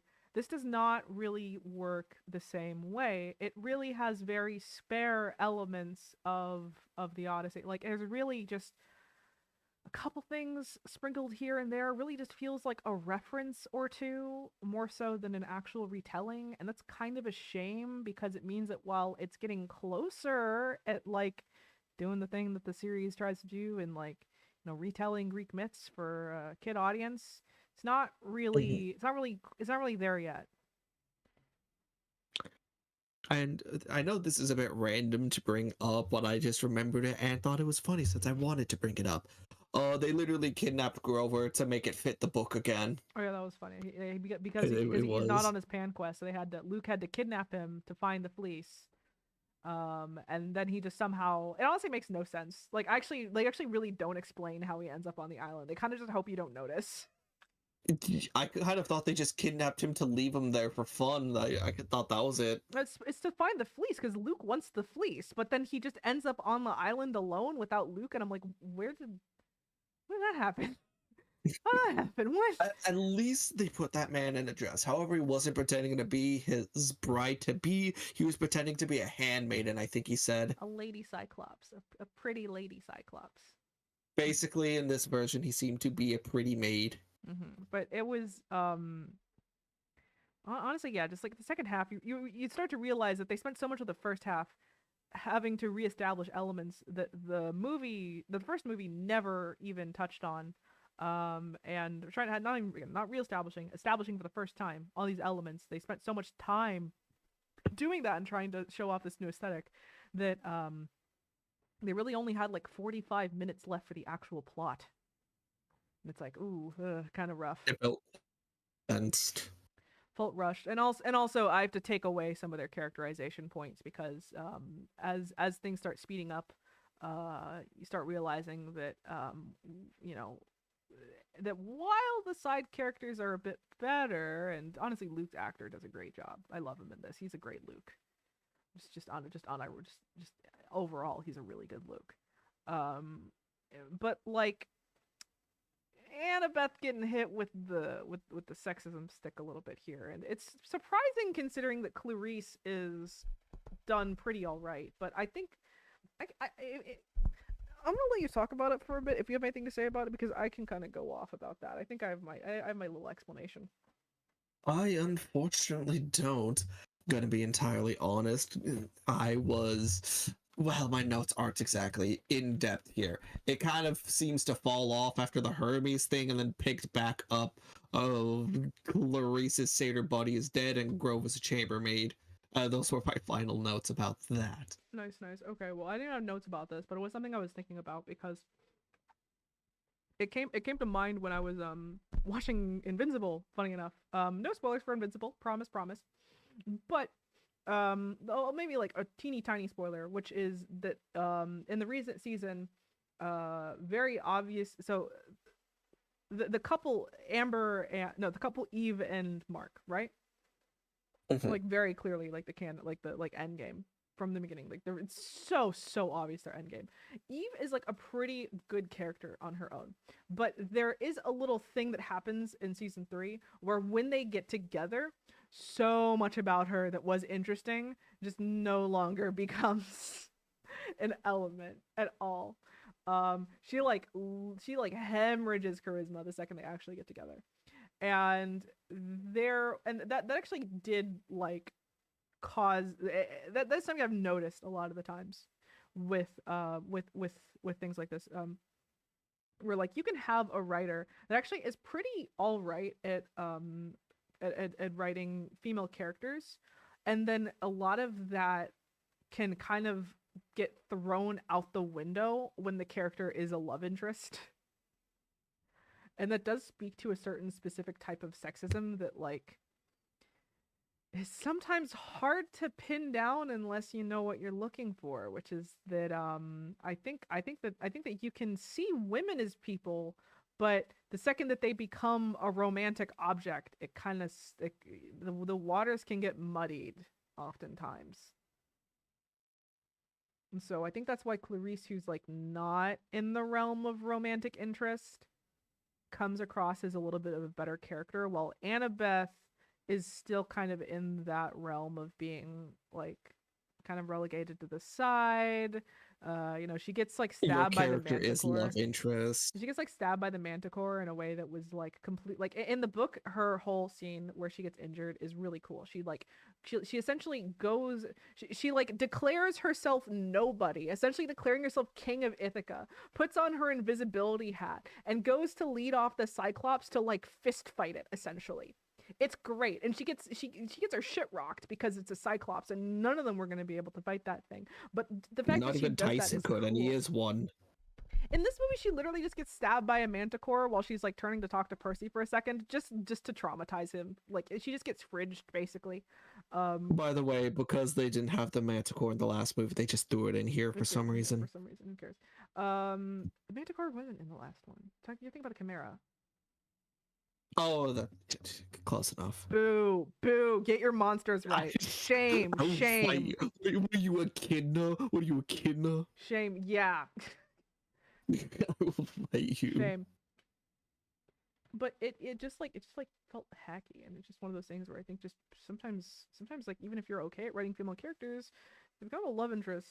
I mean, some writers' brains turn to goo, and they just forget all of the good all of the good lessons that they want to do because they are too obsessed with just writing what they view as like an ideal love interest and an appealing love interest, and they just kind of forget. Hmm. Kind of forget, and it's like that's Because a they shame. kind of just think too much. Love interest, how can we get her closer to the main character instead of thinking, how can we round this character out? Yeah. It's one of those things where it's like if you really need to be careful as a writer, I say writer, as a male, as a straight male writer, you should probably be a little careful when writing your female love interest sometimes, no one else has that problem, it's just you straights. um be careful when writing that because it is I notice with you I'm laughing. straights it's easy to I'm fall into that laughing. trap of forgetting that a woman is a complete woman even after she's in a relationship, and just forgetting to I'm like laughing at how you sing you you straights. straights. Yeah, it's very I see it all the time. You're great at writing Mm. female characters and you lose all your brain cells when it comes to a love interest because you forget that you're still writing a complete character that's supposed to be compelling on her own. You know, so just try not to forget, try not to forget that. You know, I swear one day I will actually make a video about like I'm gonna make a video like 5 years too late about like Amber and Eve and Mark and all that stuff about how like and about how like how off it is oftentimes a lot of these like like straight written romances where like they just feel unequal. They just feel unequitable in the way that they're written. Where the lady's always incredibly dedicated to the guy, but it's rarely the other way around. And I don't know. I just need more. Where are all my male characters that are obsessed with their with their baddie love interests? Where's Dick Grayson? Give me. I just want Dick Grayson again. God damn it! Literally, Mark and Eve are based off of Dick Grayson and Corey. Why? Why is it worse? You He's just want a obsessed with man her. dedicated to his girlfriend slash wife. I have to really quick shout out the amazing scene that's in the Batman animated movie, or like the Batman and Robin animated movie, where like Dick is like on a video, Dick is like on the phone with Corey, and like she's like, and then like they're like having a serious phone call, and then all of a sudden she's just like, she like mentions what she's wearing. And then he like this man basically just like starts foaming at the mouth. And I'm just like, that's hilarious. I'm like, that's hilarious and great and good. Me, if I had a girlfriend, for real, for real.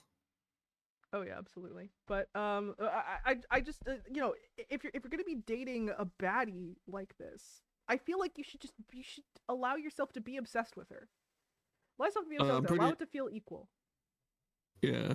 I'm pretty sure that somewhere written in the Bible is, if thou hast a baddie, treat her as such. Treat her I'm as pretty sure such. that was in there. Treat her such. It's like yeah. So it's just like honestly, that's like all I need half the time, just to make it like, you know, if the woman's gonna be so dedicated to him and is going to be in service of him to some point, I expect him to at least do her the service of treating her like a queen back. Yeah. Plus, this is just good general advice as well, coming loosely from my mom's advice. If you are with someone, you need to elevate them and make them feel special, and that is how you keep them long term. Do the Morticia and Gomez Adams method. Truly, it will always work. Always Just be works. Gomez. Yeah, just be Gomez and Morticia. You'll be fine. You'll be fine. That's and these guys didn't pass that. These guys did not make it to there. Annabeth, you know, Annabeth gets fridged. It sucks. The writer lost their brain cells. I have nothing else to say about this movie. Great start. Really fun. Also, sadly, feel like there's no reason to watch it anymore. Like there's like no right because okay can do you have any final thoughts before we move on? No, this movie was serviceable, better than the first. Nothing stellar. It was, I. Okay, I'm gonna change posters for one last time. Looks like we're under 2 hours, so we should be good. Okay, so the series is the reason why the movies are have no purpose anymore. They have no purpose anymore, none whatsoever. All right, notes are open. All right, so starting off. Oh, I probably should have mentioned this one before. Um, the movies, Percy, did not have any internal dialogue. The TV show or the series, it actually does include some, not a lot, but some Percy Jackson internal They dialogue. do narration, And which is a good move. Narration doesn't always work, but in a case like this, you really need it. kind of necessary. The main reason why Also, in too is because Percy's such a little shit. So much of his internal thoughts are what inform us about his character. Because externally he tends to be a bit more calm, but internally you get to see just how much of like a little pissant he is sometimes. And so you getting a even just a hint of that, because they do drop it a bit after a certain point, but getting a hint of that really helps build his character early on.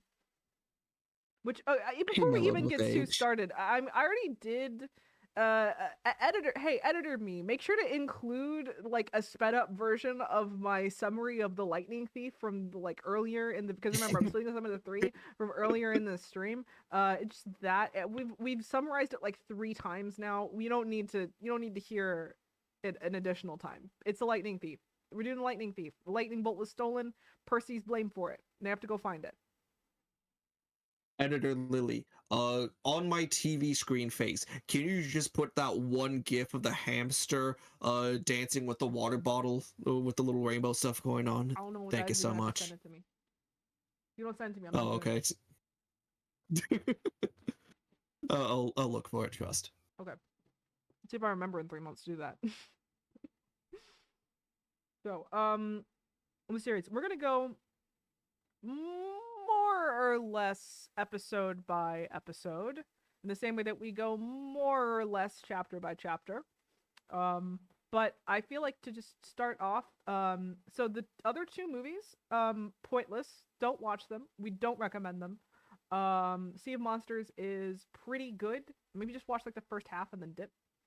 Um, we actually want you to watch this series. I think like we actually want you to watch it. Right? Is that our stance?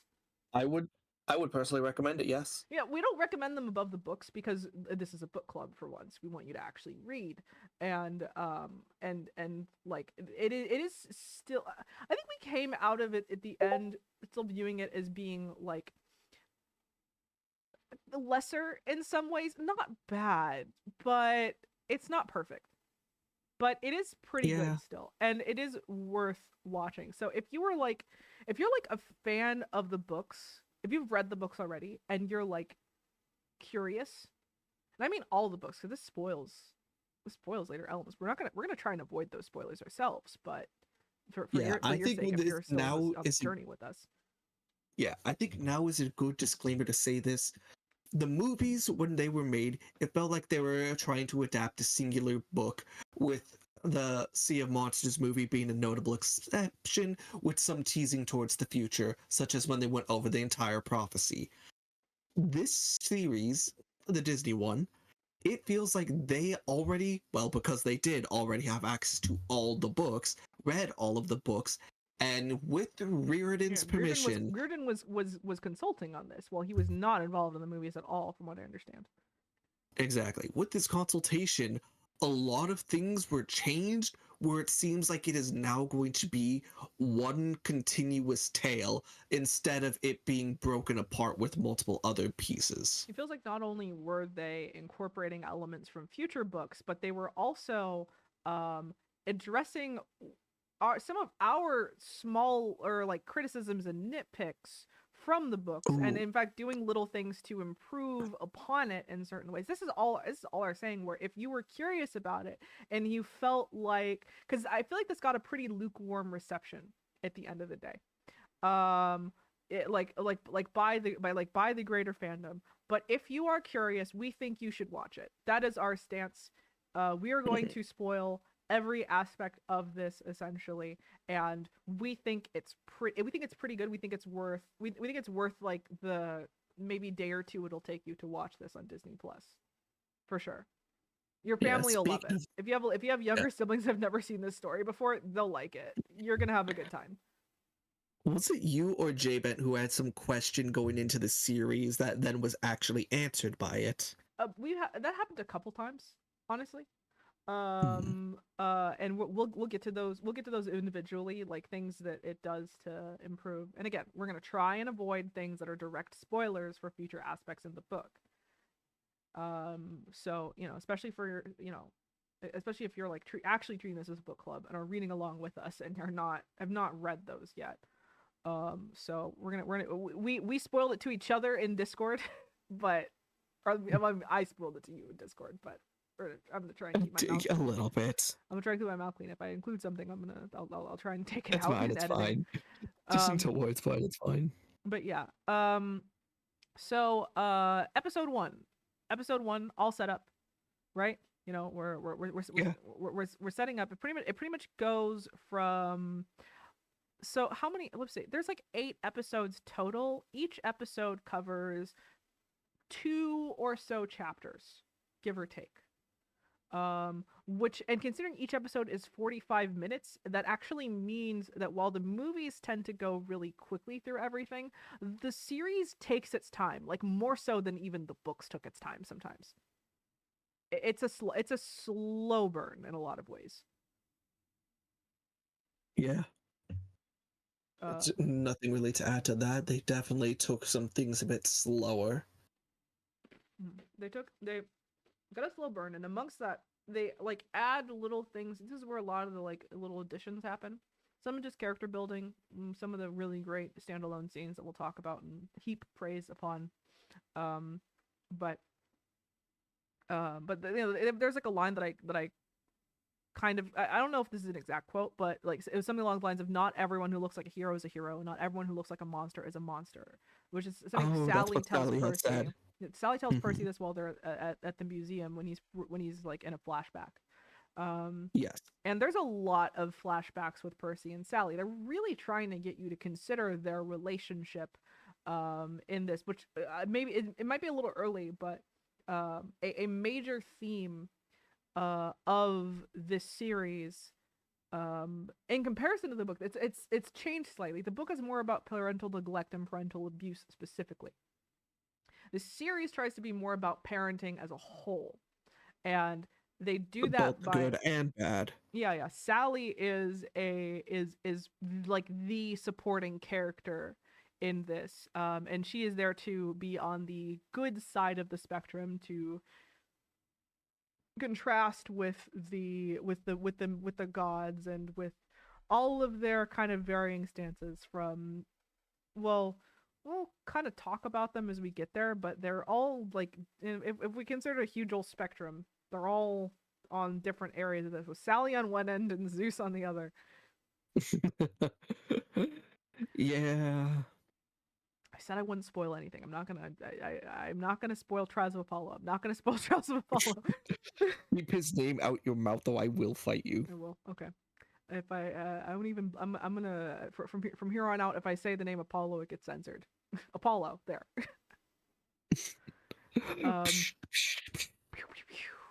um okay. So but yeah, Sally's like whole, Sally's whole thing is like as a parent, and her difficulties with single motherhood are very front and center, and this is our first little taste of it. First little taste of it Mhm. by seeing her relationship with Percy, and the first time in like ever. I don't know. I don't even think they were this warm with each other in the books. This was it's really good. Honestly, yeah, not really much more to add of. It was just pretty good. It was definitely a breath of fresh air after watching the two Let me find the movies. actress's name. Oh, oh wait, no, you said you would have to Google that one. Yeah. But I Continue. also could take, yes. This is just a little bit of a side note as well. Percy, we actually get to see him having a poor life, like in school specifically, because they're not, well, you know what? I'll continue like this. They're in school. Percy gets into trouble as he does. However, it's not just regular, oh, the monster is come and now we're kicking off straight into Camp Half Blood like the movie pool. No, it's actually drawn out a little more with more detail and care. AKA, let's make this poor boy suffer. No, absolutely. Also, Even to the. oh wait, Go no, on. sorry. I'm just like looking at the cast list and I'm like, oh my god, they've casted Tantalus and Tyson already. Ooh, I'm getting excited. Yeah. Even planting a little bit of an early on seed, or at least that's what Lily and I were talking about when we were watching it, of Grover actually betrayed Percy. Well, at least Percy felt that Grover had, just because the trouble that Percy had got into was pushing a girl into water. Of course, Percy did this with his godly powers, but he didn't know that. He just kind of realized she's in the water now. And due to the mist, everyone saw what they saw, which was actually no, I don't think anyone saw it. It was just what she had claimed, and then Grover had said, "I saw it too." He was angry, And that was series and only. In the books, it yeah, does not go down that way. which is like I said, they took their times to make this poor boy suffer. They did, which Yes. I will say, save for a few that we might mention here and there, I don't think I have a problem with almost any of the changes that they made as far as here goes. A lot of the changes here feel like they are in service of either some kind of greater emotional beat or the story or something along those lines. Like pretty much every change that is made, I agree with and or would have done the same in their position. I Um, especially Probably would agree have done about worse, something that will. honestly. Yeah, I especially agree with something that will come later, specifically on TM. But continuing on my thought right now, the reason why they had played this up so much of Percy getting betrayed by Grover is because, keep in mind, the Oracle's prophecy we're going to get later. You'll be betrayed by a friend. And Percy, already feeling betrayed by a friend, will be a little more hesitant, as we will find out later as we talk more. And he starts off as a little ball of nerves, which is exactly how we want him. So we want this poor boy suffering. When I'm suffering. So okay, I found Sally's actor. She's played by Virginia Cole, who does an amazing job.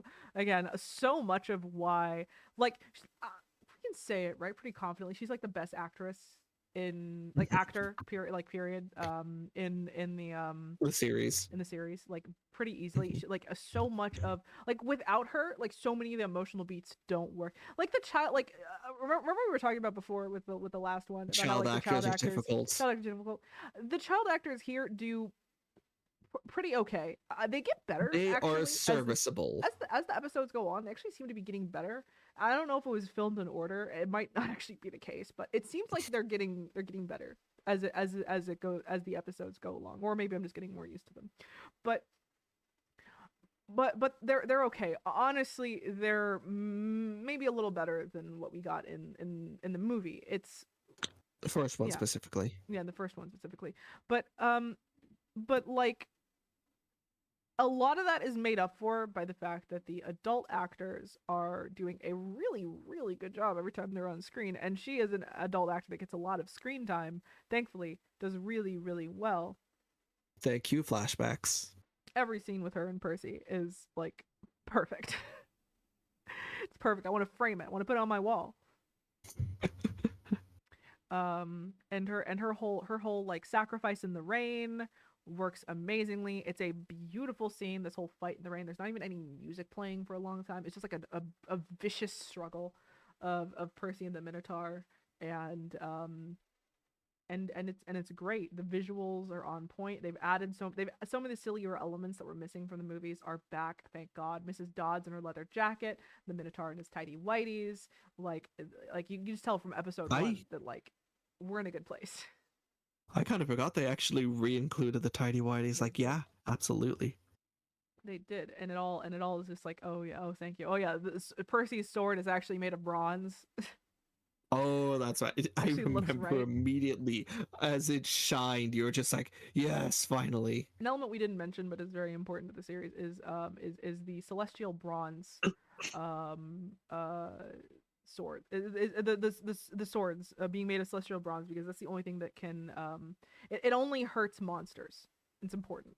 Luke has a unique sword that actually pointed out when it showed up in the last episode, Backbiter, because it is half celestial bronze, half steel, which is supposed to be characteristic of the type of person he is, someone who is indiscriminate with his violence. Um, And it also serves as a good reference to a Johnny Cash song. hell yeah. But with that, I don't know. Episode 2, little Mr. D. Let me actually pull up Mr. D. Oh god, knocked over my pretzels. Mr. D, who is Oh no. played by Rexplode, obviously. He is. That's actually true. He's played by Rexplode uh uh from Invincible. So that's Dun, dun, dun, dun. yeah. Jason Mantzoukas plays him, and I heard his voice, and I was just like, what's going on? Because I've been watching Invincible season 3 before we watched this, and I was like, oh my god. I see a random note here, and I don't know why it's here. I don't remember it. I have a note of Percy flossed like the Fortnite dance for the second episode. I know why. Because you're getting ahead of Oh yourself yeah, there. he pissed. You're getting ahead of yourself here. But I am. So they go to camp. The camp is beautiful. It's wonderful. It's book accurate. It looks like an actual summer camp with children in it. All the cabins look amazing. You see the Hermes cabin. Percy almost got a swirly. Percy almost got a swirly by Clarice. Clarice is. She's a prick. I'm a little mad that she's skinny in this, but that's okay. She does good. The actress does good. Child actress and all. Tell us well, she does good. I don't want to be hard on her. I just feel kind of disappointed that they did not like cast a little fat girl for her. But that's beside the point. And honestly, a lot of the characters are like kind of prettier versions of themselves. Grover in the you have to always remember that Grover in the book, what kind of like I I think otherwise the version that appears in the series is accurate, but he's a little too pretty.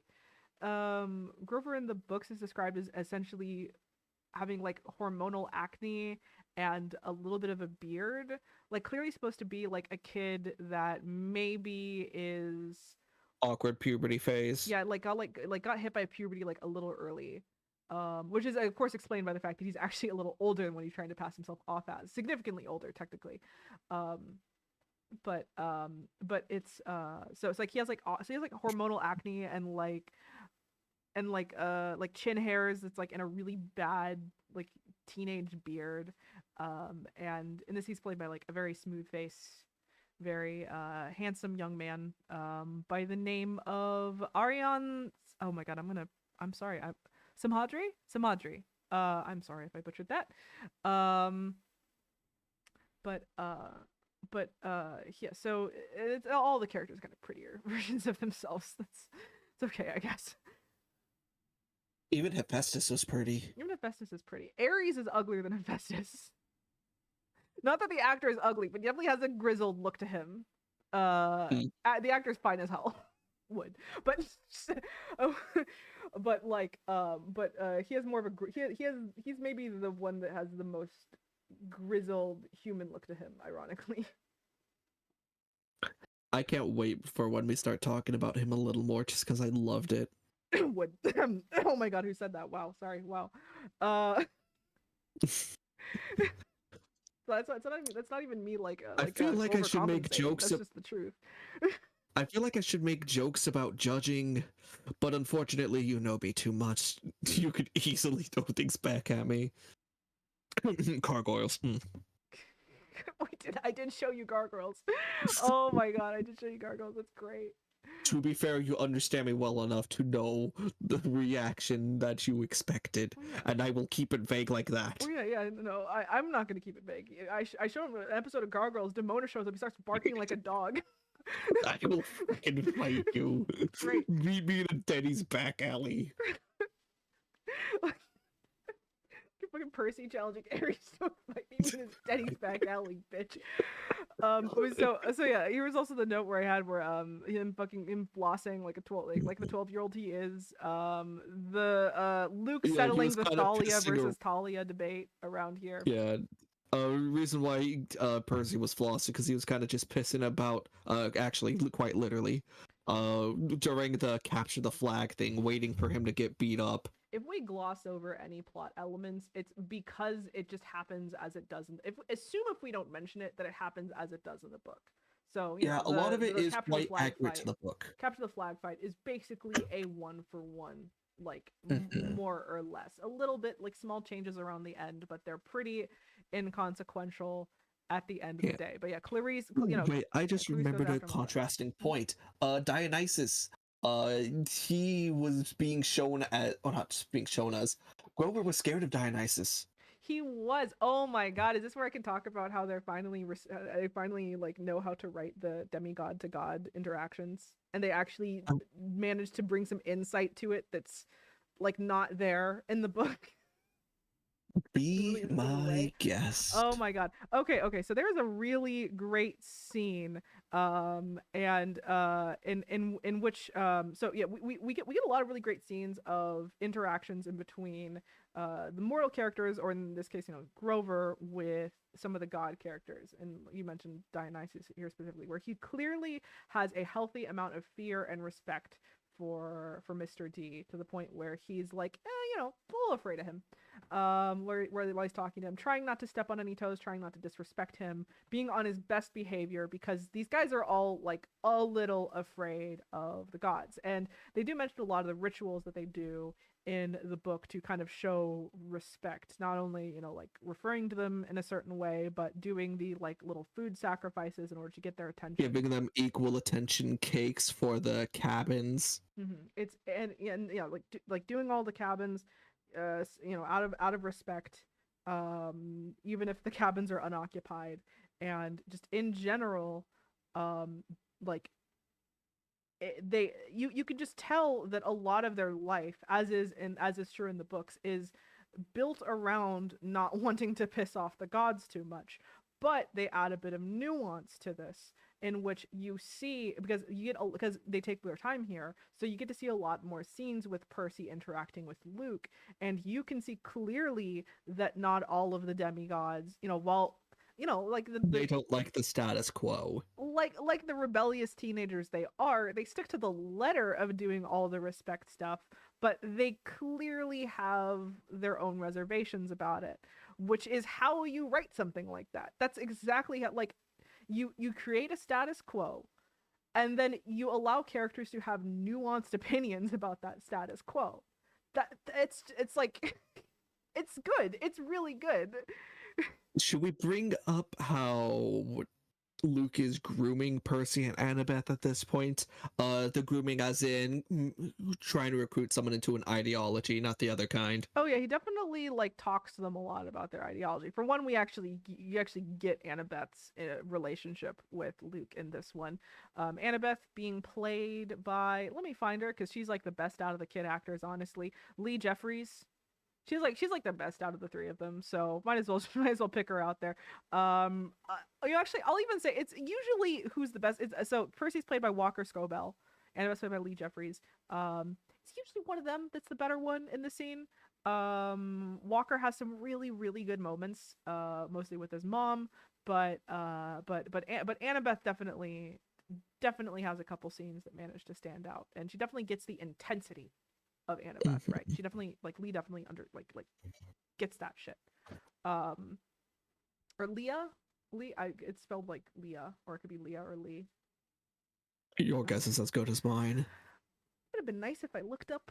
It would have been nice if I looked up actually how to pronounce these names beforehand, but that's for the video essays. Um, but uh, but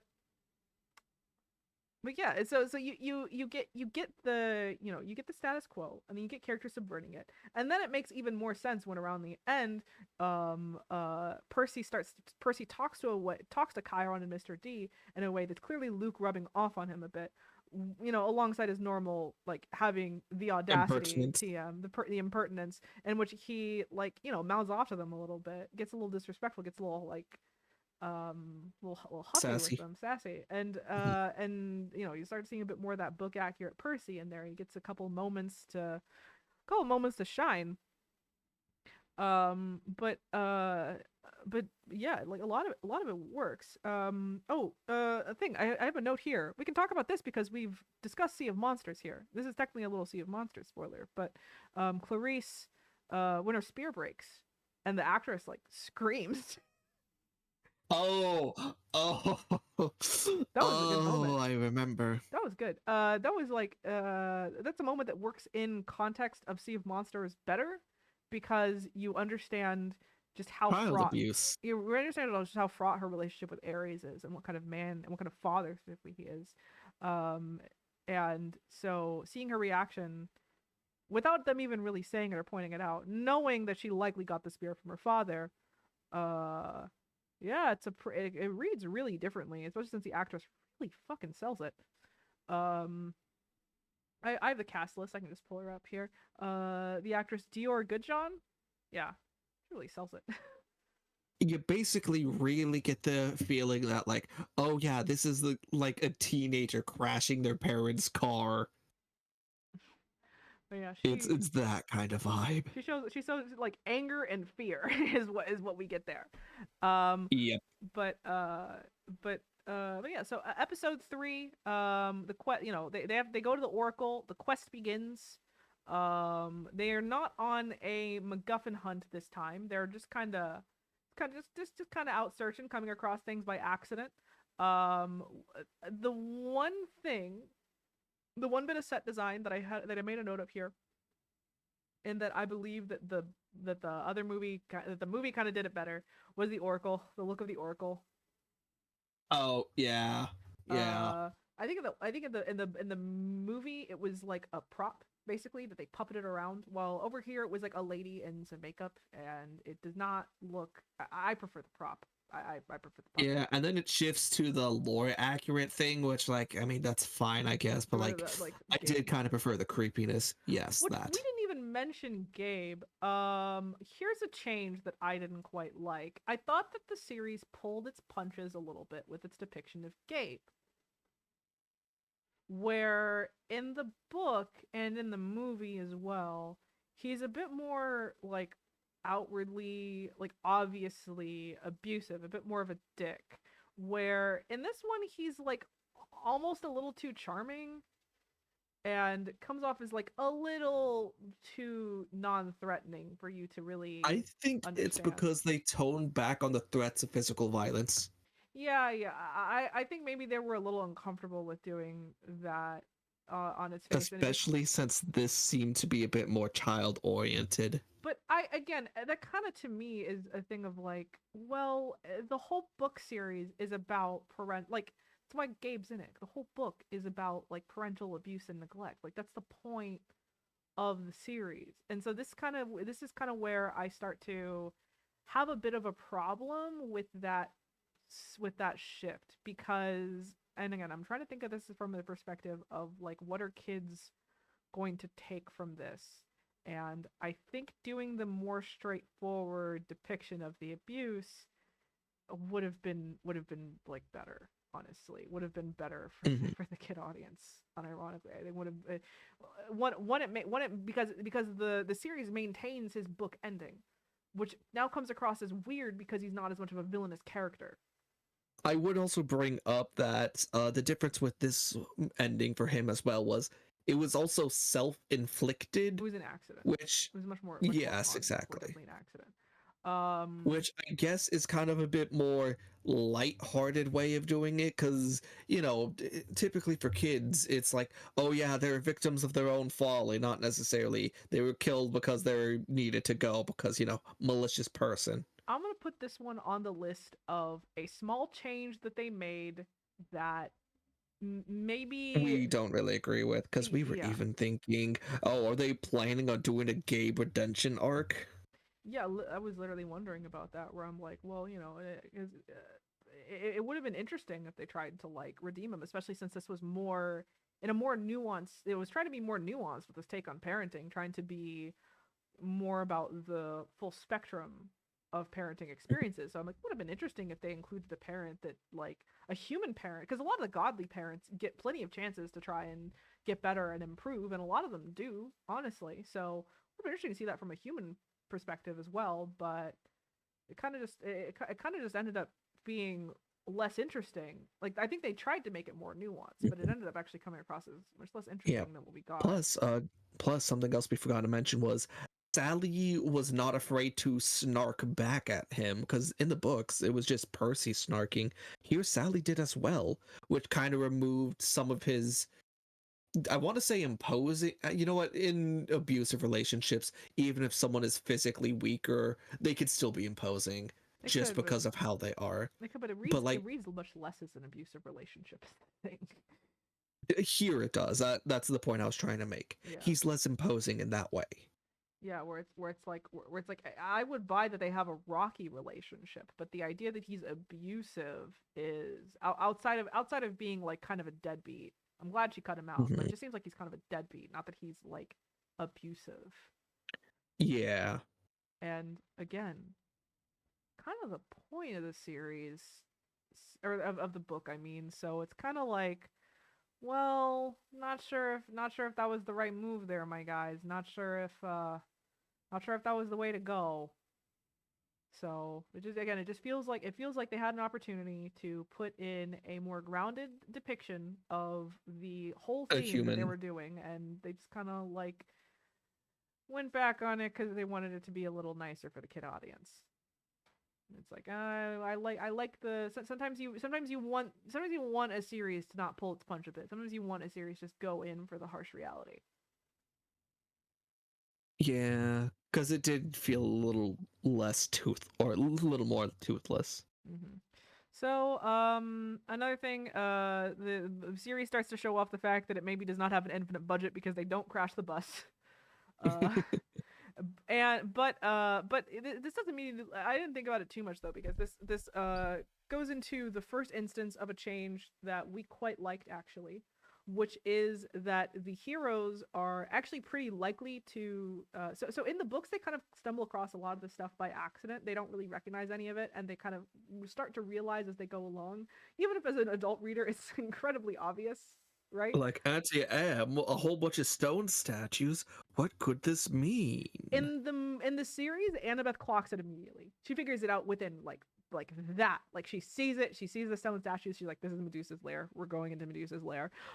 But Actually, thinking about it, I think that was the thing I was thinking of before. I think that was J-Pen's criticism of how do they not know? it was more pronounced when we got to the most dramatic depiction of that was at the Lotus Casino, where they know immediately what they're going into, and they just know, okay, don't eat the food, let's do this. But the series does something clever, and that it manages to find other reasons for this to happen, or other reasons for them to fall into the trap, because things Mhm. have been modernized, the rules are different than what they're expecting, or in this They have case they have to. expectations.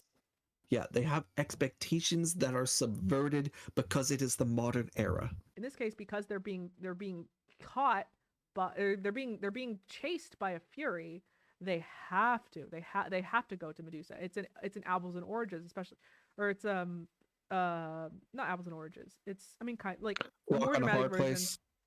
Rock on a hard place. From the iron into the fire, all that.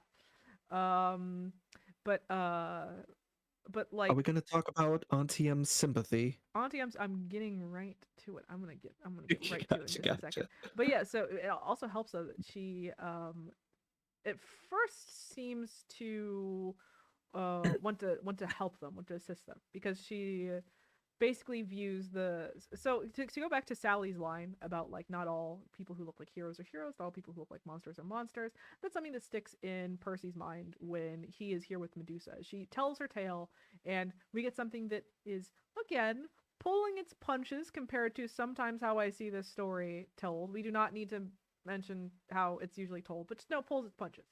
But she still is very mad at Poseidon and Athena for essentially being the direct cause of why she is the way she is.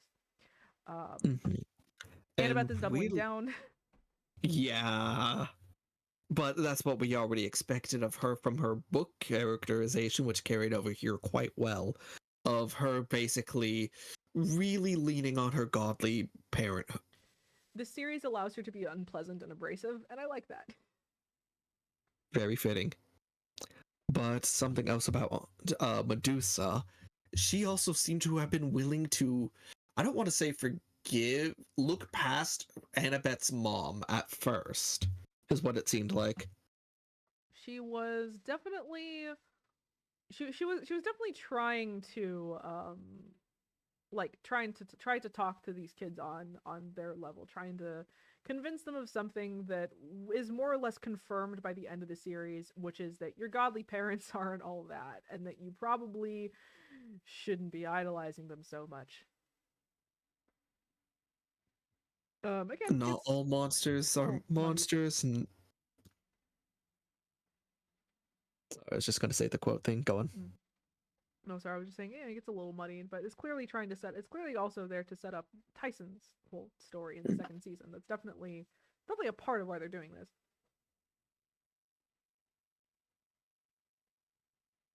But yeah, also, Medusa seems to have actually really taken a liking to Percy, to the fact she was just like, I could get rid of your friends. Yeah, she offers him a bargain, as do the other monsters, which does maybe take away a little bit of what she stood for earlier. But it's all right. The scene has to happen. I get it, So Yeah. it goes I full mean, monster personally, movie. I interpret it as her thinking, oh, Annabeth's a bit of a lost cause. Mm. Yeah, it goes a bit monster movie. They cut off her head. It's great. I think this is maybe where I mentioned that I think at some point I had said something along the lines in an earlier video. I think I mentioned that this actress.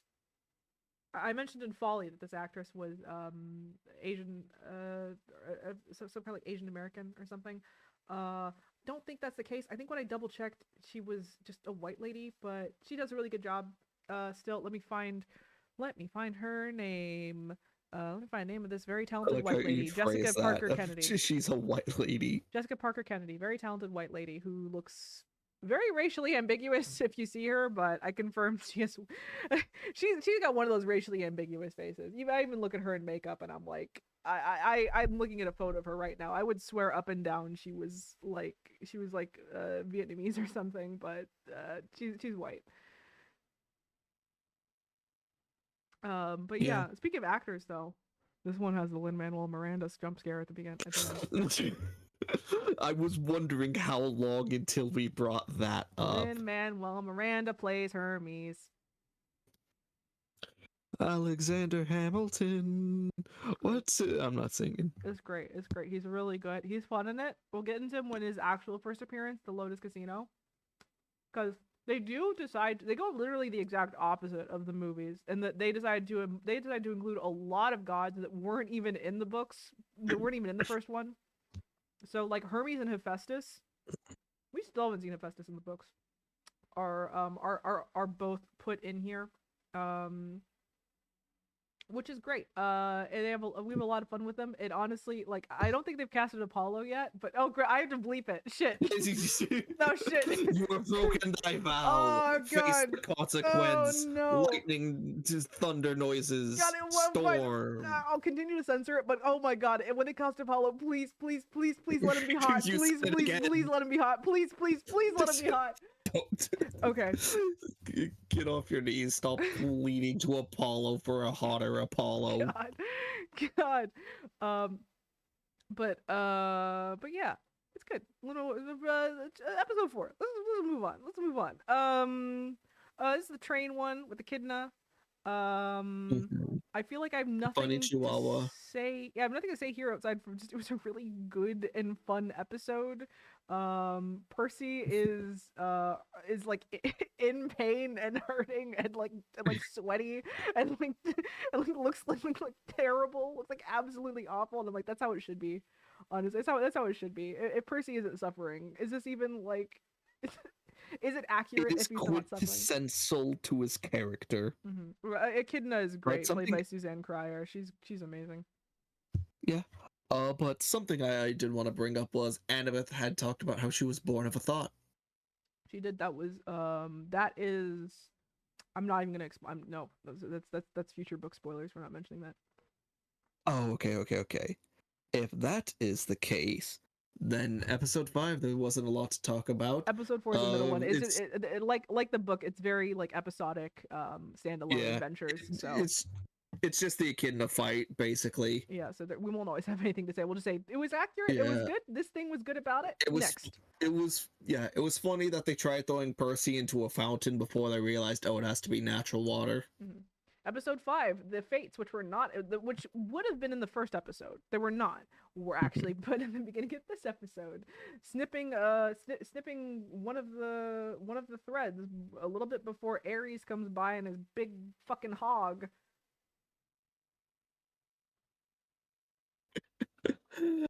Don't forget the fact that Grover was also paired up with him. Oh yeah, his whole discussion with Ares. Grover and Ares have a whole talk in this. It's really good. I don't even want to spoil it. I just want to say that it's like one of the best exchanges in the series, and it's a lot of fun. Yeah, we did not get that in the book, but we basically got to see it all here. And I did not think it was going to be that fun of an interaction, or interesting, I should say. It was just great. I'll say the series has the benefit of not always being stuck to Percy's perspective, which if you go on, once we get on later in the books, you'll notice that Reardon's books also start incorporating alternate perspectives, especially in Heroes of Olympus, and you can tell that there's a reason why you might want to do that, and it's because you can have scenes like this. You don't have to be glued to Percy constantly. You can see what other characters are up to. You can see things that he wouldn't notice or wouldn't be aware of, and you can get scenes like Grover and Ares interaction, which is so unexpected and it's so great. It has a lot of tension behind it. It shows off a lot of Grover's skills. He's been an anxious boy up until this point, but here he is using just like his skills as a conversationalist, his skills in being able to talk with gods like this, being used to doing that, and being able to kind of disarm them and knowing how to flatter them in just the right way in order to get information out of them and figure out the plot essentially before. It's great. I mean, he's wrong, but it's great. He made an educated guess on things. Grover ends up the conversation assuming that Clarice had stolen the bolt, which is incorrect. Which I mean, but incorrect it may be, still I could see myself coming to a similar conclusion if I was in his shoes. He does, of course, clock though that Ares clearly was involved, which is something that even like in the book they kind of shy away from, even though Ares basically admits it. Like, I pulled up the quote for that. You can go back to the clip if you want to see it, but he basically admits it in the book. And but yeah, it's and also just like again, not to spoil too much further elements, but this is also a point in which in which you start to see through Ares' little monologues, you get to understand the gods family dynamic, and that becomes a point especially as we go through with Annabeth and Percy through the tunnel of love, and the and we get to see Hephaestus's whole point of view with his family and all the horrible, nasty things they do to each other all the time, and how they're just awful, terrible to each other. And we get insight into the family of the gods that is reserved for later in the books. Typically, it's like we don't really get that for the mainline Percy Jackson series as a start. Oh, this makes me excited to bring up what comes later with Zeus. Oh yeah, absolutely. And I will not let my patron god's name pass my lips, but he is actually important to that. As I love how you're just outright saying your patron. I'm not associated with the Hellenistic religion. I'm an atheist. Haha. But still. Oh, also, seaweed brain mention,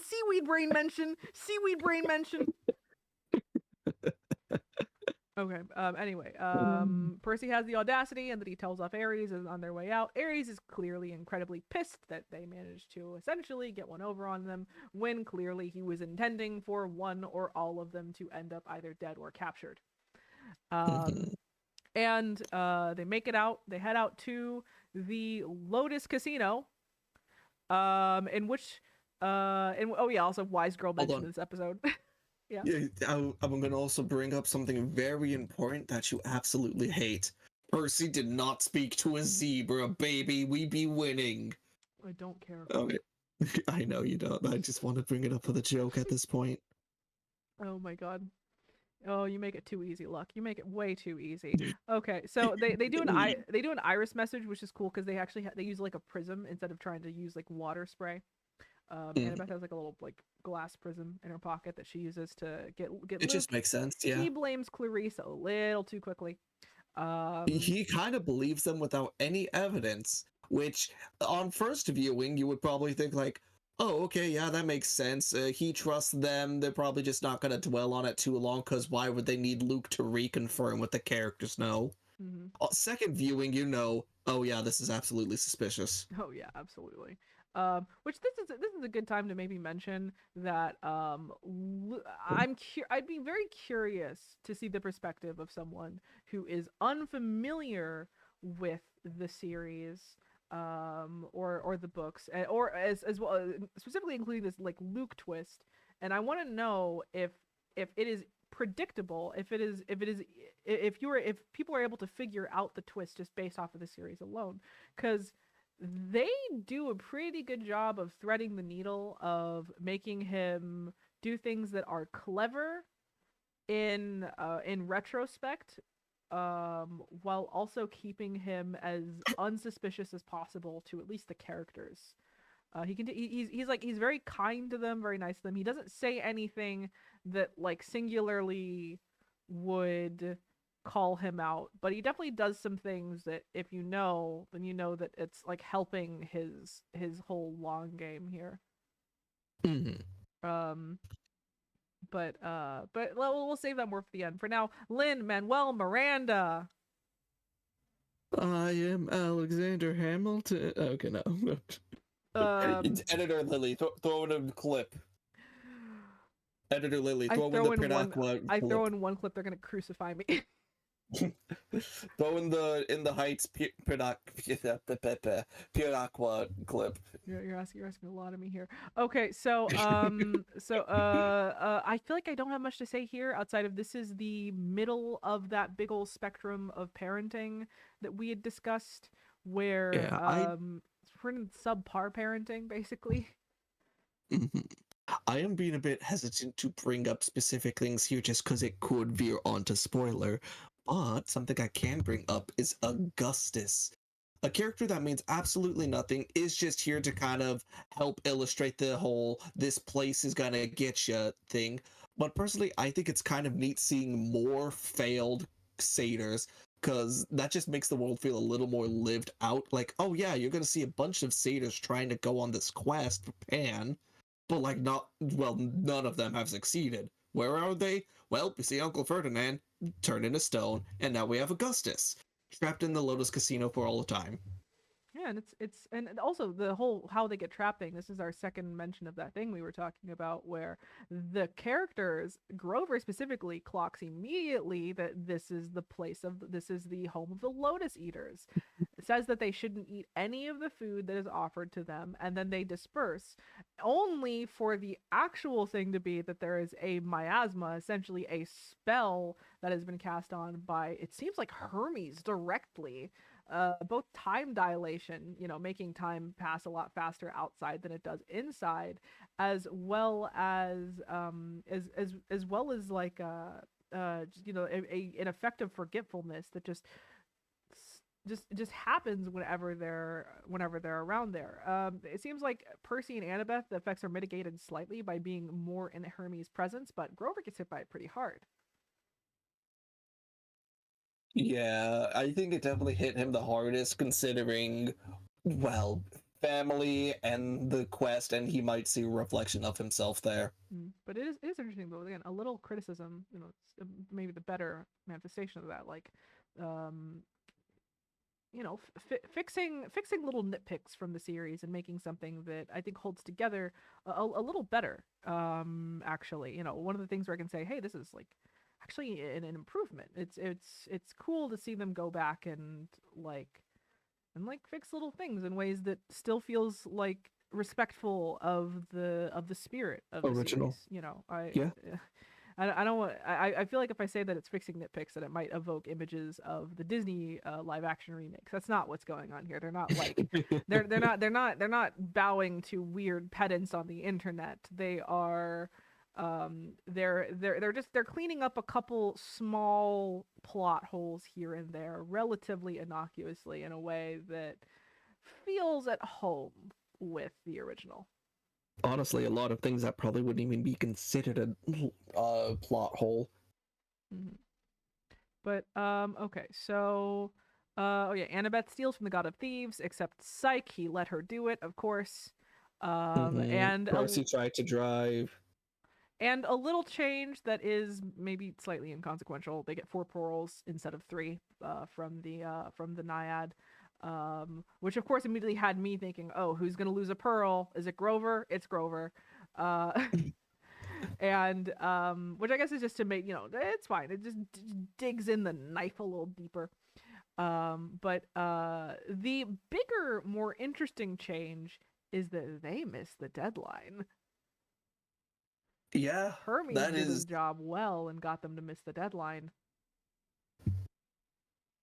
the interesting thing is, despite missing the deadline, I don't really think it affected too much. It didn't. It didn't. It was just to give a little It, bit of feeling of hopelessness at the end. Final act yeah, hopelessness. but it really has no consequence whatsoever. It sets the tone. It sets the tone for a bit more of a dour, serious tone going forward. But yeah, there's no real point to it. Yeah. But going on to the next episode, we get to see a proper Hades. Oh yeah, also skipping Krusty because Krusty is irrelevant. Cool that they included him. It's like He, throwing Tom Bombadil into your Lord of the Rings adaptation. It's mostly unnecessary. yeah, instead of also just being a random obstacle, he also was like the guard to the doorway. But But that's about it. Hades actually looks like Hades, and by that I mean Hades the place looks like Hades the place as it should, with Asphodel and I don't do we get a good peek at Tartarus or Elysium? I think it's mostly Asphodel. It's mostly Asphodel. We see Asphodel. We see the river Styx. We We see see a dog. we see Cerberus. We see Cerberus. We see the long line of people heading into the underworld. The vibes are immaculate. The vibes are all there. It's perfect. And I love it, and I love it dearly. The main change they did here is that they once again switched Charon. Well, they didn't really switch their wardrobes in the movies, did they? Anyway, Charon is dressed as spooky, scary skeleton man, and Hades is in some Armani suits. A little bit of a version of him and Charon, but it's innocuous. It's fine. A lot of people complained about that, and I don't really care that much, I guess. I could performatively kind of complain about it and say more and more about how it's against Hades' character in the books and how it goes against a core idea of him being the isolated brother, and like, I mean, kinda, yeah, that's all true, but like, But do it's you also, really care at the end of the day? Because it's yeah, not not like really. him having a suit on changes his characteristics. Sure, it's a small detail that helps flesh things out, but it's still a small detail. Hades' vibes were mostly there, which is what I actually care about, and that he is a soft spoken but relatively intimidating little guy that kind of just pops in there, has all the cards, really just wants his ship back, is not too concerned about the conflict with his brothers, but is certainly ready to defend his own should it come to it, and is also like ready immediately to house and protect these kids if it need be. Again, the spectrum of parenting, it seems like he's supposed to land a little bit more positively. Um, Are we allowed to invoke his name? later. Okay, okay.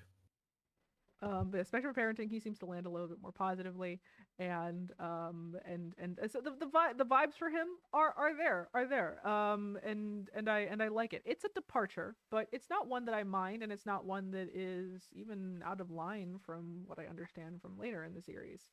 So I'll stick with it. It's fine. Well, I'm curious to see how this Mhm. how this version goes, and if he will ever have any costume changes in the future, any of Yeah, it's that. probably fine. But really, Even if he doesn't, really the most important part of this though is this episode. The actual emotional core of this episode is the whole diner scene with Sally and her whole Oh, character. that's right. Oh my god, the diner scene. There's a scene where Sally, once again, flashback zone. Sally's trying to get Percy into this nice school.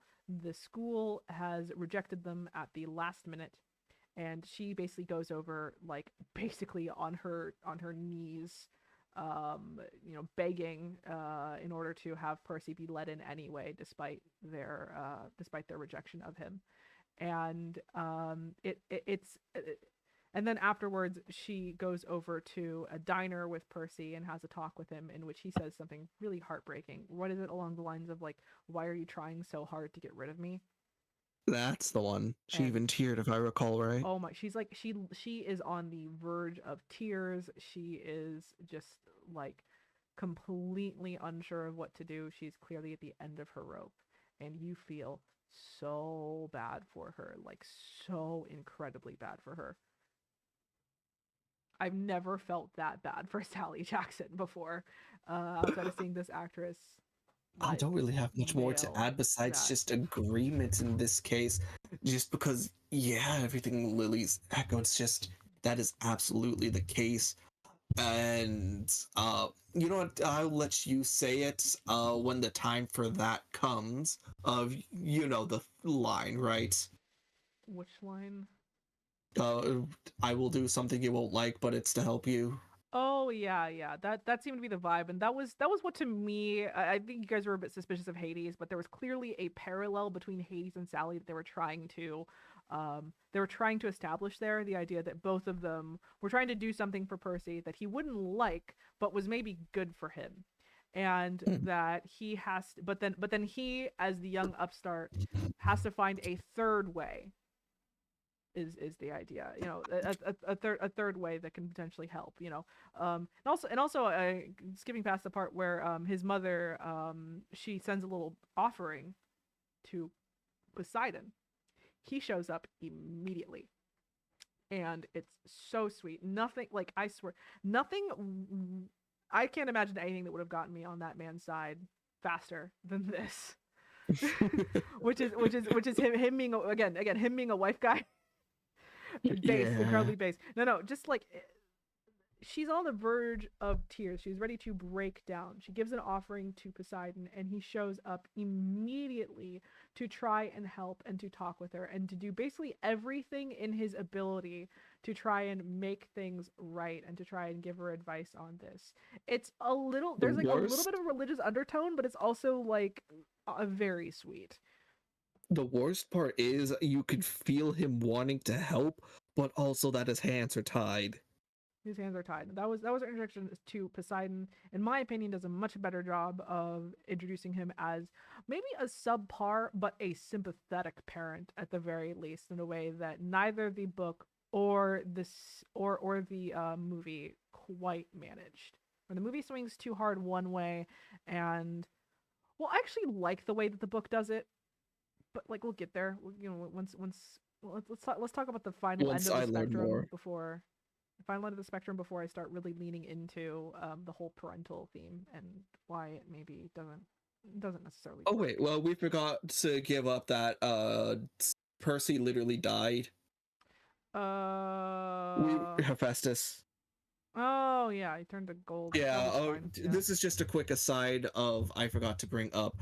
Percy is absolutely a sad wet cat because he's Yes. just like, I know that I am more valuable as a sacrifice than doing the quest. Bye, Annabeth. Oh, he's so eager to sacrifice himself constantly. He's just there's like a line he has even where he's like he brought an Annabeth because he wanted someone who would sacrifice him without hesitation. And it's like this Yeah, man this child is so eager to heroically martyr himself. it's like I said in the call. It's just like the masculine desire to be a martyr. Oh my god. I I mean think I that's actually why said to die for a greater cause, but close that enough. is that Peter Parker energy once again. Okay, episode 8, Ares fight. Percy is impertinent. Bunch of shit happens. It's great. I have almost no notes on the actual series. Oh wait. I have one really important note on the Oh, episode. I oh, have a couple oh. important notes. Um Percy, this is an exact quote, but Percy says something along the lines of to Luke, "Shouldn't gods be as afraid of us as we are of them?" Ooh, I'm glad you brought that up. I was That was gonna. cool as shit. Okay. So yeah, Percy fights Ares and goes up to Olympus to do his whole thing. And in the flashback we see a conversation with him and Luke in which in which he discusses that, like, that why demigod quests exist. And it establishes that demigod quests happen because gods often can't interfere in stuff like this. They can't interfere in mortal matters. They can't, like, get this shit for themselves. They can't do quests by themselves. Um like against the rules or something. But that means that basically the gods have to abide by rules that the demigods do not have to. And Percy says that line, "Shouldn't the gods be as afraid of us as we are of them?" Paraphrasing, to Luke, basically saying, like, hey, if we can break the rules, then that means that, like, we're a threat in a way that they aren't, right? Like, that's bad. And Luke has a line back where he talks about how Annabeth, uh, Spiders. she's afraid of spiders. She doesn't like spiders, and like spiders, hey, what happens to things that are small and scary? They get squished. And that is the dynamic. That is the exact dynamic between the gods and the demigods that the book does, and they managed to get across in a really cool scene with a really neat metaphor. And it's great. It's really really great. I really do like the fact that they made it a metaphor because they just kind of had brought in the book, that is, they had brought up Annabeth being afraid of spiders because of the whole Arachne Athena thing. Here, this is Luke specifically telling this to Percy as this is what we are, this is what we're at risk of. Try thinking a little more, Percy, which then leads to should I bring it up or you? The Zeus about to The recruitment. the recruitment. What? You could say the Zeus thing, Okay. I mean, talk about the recruitment first. Whatever. which then oh what oh, okay yeah Mm. okay I'll say it. Which then basically leads into Luke trying to recruit Percy onto his side. Because here is what Luke is being really good at. Luke was really quick to throw Clarice under the bus, and he was supposed to tell Chiron about the suspicions about Clarice. Luke did not bring that up to Chiron at all. He was just outright lying to Percy and Annabeth, saying like, hey, listen, we can't really do this so publicly. We need to go deeper. No, he was playing a bit of a longer game on this, and that is something that was quite interesting. Ow, I hit my table. It's great. No, and then the fact that Percy figures out that Luke did that and does a little Sherlock Holmes I gotcha moment. J'accuse. It's really good, and then the fight is great too, and it's a very good solid ending to the series, honestly. And but that is not the last thing I want to discuss though, because I want to go back actually to discuss Zeus and how Zeus is such a prickly prick in this, because we talk about like the whole spectrum of parenting. Zeus is the absolute worst because he tries to kill Percy basically. He no, literally he tries to hit him with the lightning bolt. Um, and we get the whole we get the whole like a whole little arc there where like at first Zeus is clearly looks at him like a spider, little small annoying thing that he is not going to squish out of the kindness of his heart. And then second Percy starts mouthing off a little bit more about the war and about this or that. Zeus goes for the lightning bolt, goes to kill Percy in a move that is spoiler reasons. I don't want to get too much into like Trials of Apollo, but that is where God family dynamics really become really enter center stage, and how Zeus being well very abusive honestly is made more explicit. Though over here there's certainly the breadcrumbs are being planted here that not all is right with the gods and their whole family dynamic. But um Implied that their dynamics are built on a house of cards. yeah, the fact that Ares left a second someone more powerful than Zeus came along and just like told him literally anything. The fact that Ares assumes his dad is a violent man who will go for war regardless and is right. And the fact that Poseidon has to, be the bigger man,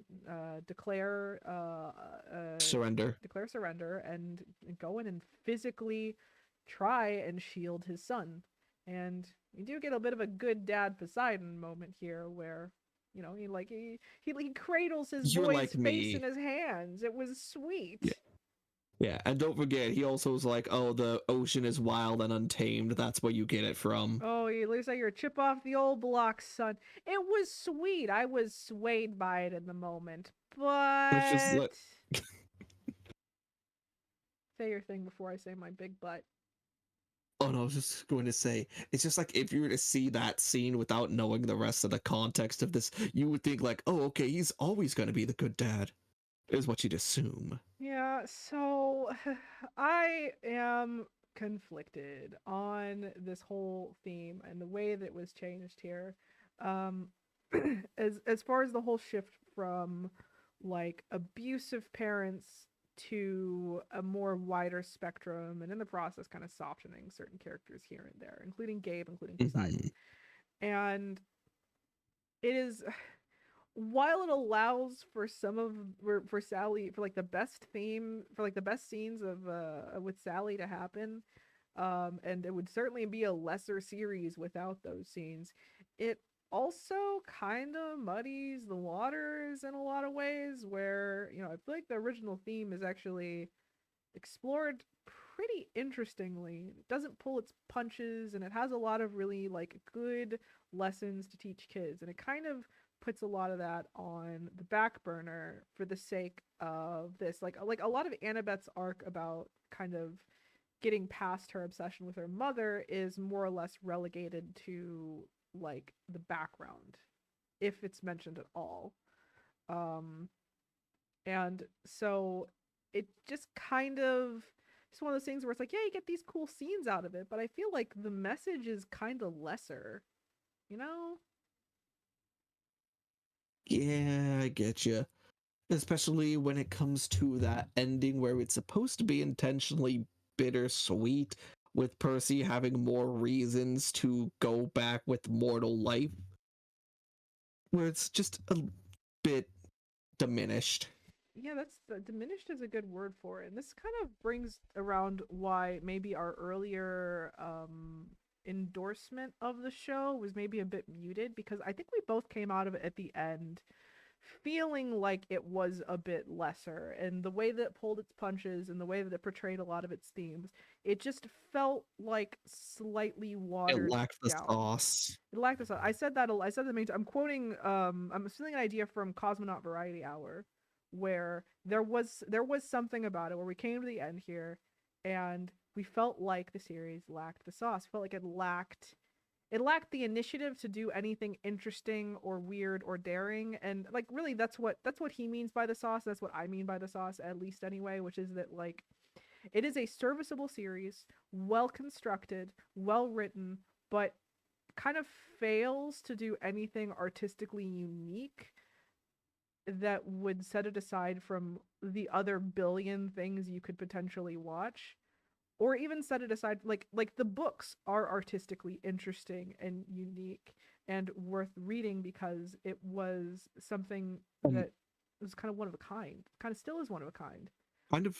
kind of an ending where you're not really gonna feel fully satisfied, which is a bit of a bolder choice. The book ends very bittersweet. I like this. I like the sweet ending that they have with Percy and Poseidon here, but I will remember the book's ending better because it leaves this bitter taste in your mouth that is good for you. It's like, you know, take your medicine, right? It's good for you. It's a good lesson. Yeah, Good lesson. The idea of not chasing after your neglectful parents, of not searching for validation, well, not like reduced to ash in the same way that it was in the movie. It's diminished certainly, and and and I don't know, just felt kind of like, well, you know, it just kind of just came out of the end and just felt like that was pretty okay. It's kind of a shame because I feel like we had actually a lot of it really had really such good things to great say about it. potential. We had a lot of really good things to say about it, and I honestly can't even think of anything particularly bad to say about it.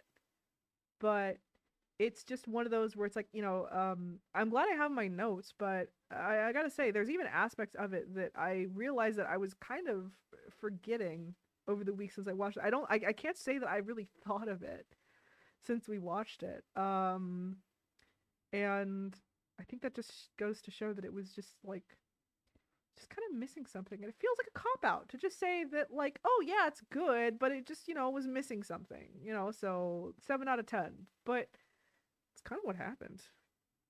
Yeah, because I think the best way to really sum this up is it had such great potential that I feel like it could have accomplished more. Yeah, I think the problem is that while the books feel, again, like while the books feel like pieces of art, this feels like content. This feels like a product. So Mhm. it's just a little soulless, you know, just a little diminished, and that's like kind of a shame. You know, I was comparing this. to, maybe a more fair comparison, because like I feel like we felt like the second movie had some soul to it, and that was kind of why we enjoyed it. It was poppy, it was energetic, it was kind of fun. It's worse than this, but like, it had some spice, had a little bit of the sauce at the beginning. It was lacking sauce by the end, but it had a little something something. And like,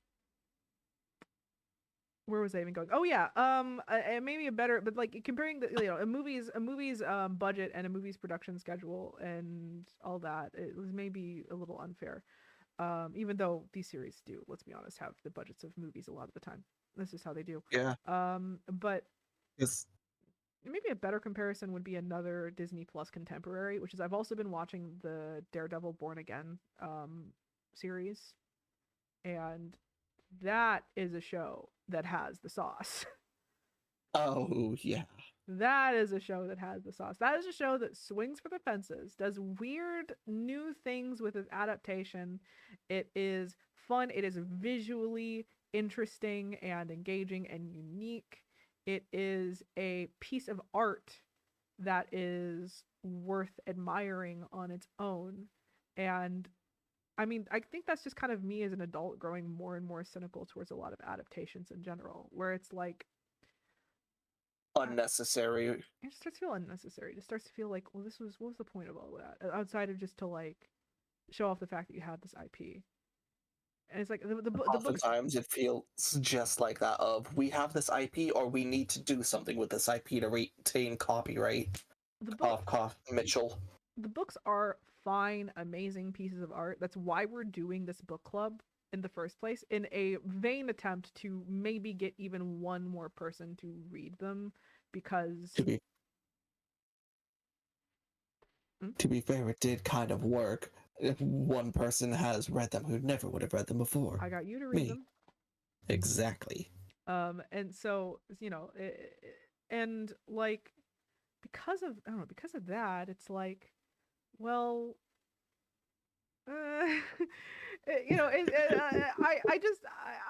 want to be one of those people to be like, why even do an adaptation? It's like, no, there's good reasons to do an adaptation. Adaptations can totally elevate the source material and be worthwhile on their own. But like, this wasn't it. This wasn't it. I wouldn't say this was safe necessarily, but kind of was. Yeah. There's just no reason to watch it unless you are someone who is allergic to reading books, in which case you are Hi. in which case you're on the wrong channel. This is literally a channel that wants you to read books. This is a channel that is very dedicated in having you, one, read books, and two, watch and experience pieces of media that are interesting, that are unique, that make you think about what you're watching. It's why I cover cutting edge pieces like the Voltron anime. Oh goodness. No. I'm someone who believes in the value of experiencing unique pieces of art, of reading. What, like Go Lion? Let go line. It's unique. Hell. Sure is I unique did and like the Space Angel in the beginning. sure is unique and weird. That's for sure. But that's me plugging my video for the 50th time. Go watch that video, please, please, please. Like, comment, subscribe. Like, comment, hit that, smash that like button. Only 25% of you are subscribed. Please subscribe. Only none of you are subscribed. I have no subscribers. Unsubscribed. Screw you. Oh, thank you. But yeah, it's let me just say my mission statement then right now, since baby channel. I want you to read books and to experience interesting pieces of art. And while I'm willing to like allow for the fact that not everyone's going to read books, and that maybe this is for you a really good replacement for experiencing the Percy Jackson book, I would much rather you read the books. Watch this if you have and you're curious. It will be worthwhile, I promise. You will get to experience a bunch of really fun, interesting scenes, but but like, I don't know, 7 out of 10. Seven out of ten, Seven but out of ten's fair. I feel like I have to clarify with 7 out of 10. 7 out of 10 to me is kind of a cop out rating in a lot of ways because I feel like there's two different types of 7 out of 10s. There's 7 out of 10s that I love that are things that I view as subpar, but that I personally just really enjoy or watch again and again. Like the Bumblebee movie, I would put that as like a 7 out of 10 that I've watched like 50 times because yeah, it's mediocre, but like it's my trash. I believe they call them guilty pleasures. Except it's not like bad. It's just like it's subpar. It's a perfectly fine movie that like works, but I personally love it, so I will like go ham for it. This is like to me like 7 out of 10 derogatory, where it's like 7 out of 10. It doesn't do anything wrong necessarily, but I don't know that I like it. Gotcha. So yeah, absolutely.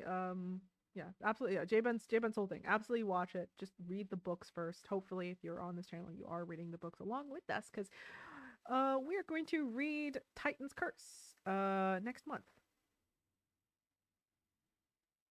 By next month, I mean this month, the month of April. End of April, Titan's Curse. We're doing our I'm gonna review be of it. honest. I was low key debating should I be snarky and say you mean this month, and then I decided no. April 1st. I forgot. So yeah, we are going to be. Oh, hey Lily, it says gullible on his ceiling. Oh no, really? Oh wow. Except I don't April have a. Fools. Ha ha ha ha ha. So I don't even have my 3D models. You can't even prove that I did that. Um, It's fine. You don't even need to bother. but it's yeah. We're gonna read Titan's Curse. If you are, because I've noticed that the views of the VODs for this one are starting to perk up a little bit. So I guess people are maybe starting to watch the Interested? series and are starting to get a little interested in it. Which in which case, like hell yeah, glad to see it here. But if you're just catching on, if you're starting like here, if you're listening to this starting here and you are thinking of watching the Titans Curse VOD live with us and being there, I can assure you the first three books are very short. I even got, I think, on iBooks a discounted package of the first three. You can read through one of those books in like a week easy, like a day easy if you're like at a normal adult reading speed. um and so like you could very we're still at a point where you could like really easily catch up to us. That will get more and more difficult as we get further in. Oh, absolutely. So get while the getting's good, and get on this train early because the books start getting long. The books start getting long, but we're gonna have fun with those though. We're gonna go through like all of them, and if and you know we're gonna have a couple books that are easy enough to read as standalones, or like a couple little bit like Magnus Chase and the Kane Chronicles are kind of standalones. We're gonna be reading those, and so those are good ones where it's like if you want to start there and like just enjoy that little mini like plot cul-de-sac with us. Mhm. Those are very easy to read on their own and understand the full context. Because we're going full in on the Reardon verse, so reading all of those things. Hell yeah. Where Heroes of Olympus, Trials of Apollo, and the later Percy Jackson books are more accumulative. You'll be lost if you just want to start halfway through those. You really have to start from the beginning. So I'll try and like give warnings about them and in the end of these videos And as much as I can. yeah, and additionally, if you do watch these videos out of order for whatever reason, as I'm sure you guys have found out, we give small summaries of things, not quite in depth. We are still trying to avoid some spoilers, but at least it's enough for you to realize this is where we're at in this place of the story. If you're watching Hopefully. this because you haven't seen, because I did kind of try and gear the first edited video towards people who maybe hadn't read the book in a while, but I think I titled something along the lines of like Lightning Thief is better than you remembered, because I was trying to reach out to people who maybe remembered the books but didn't like, but just hadn't experienced it in a hot second. Um, Mhm.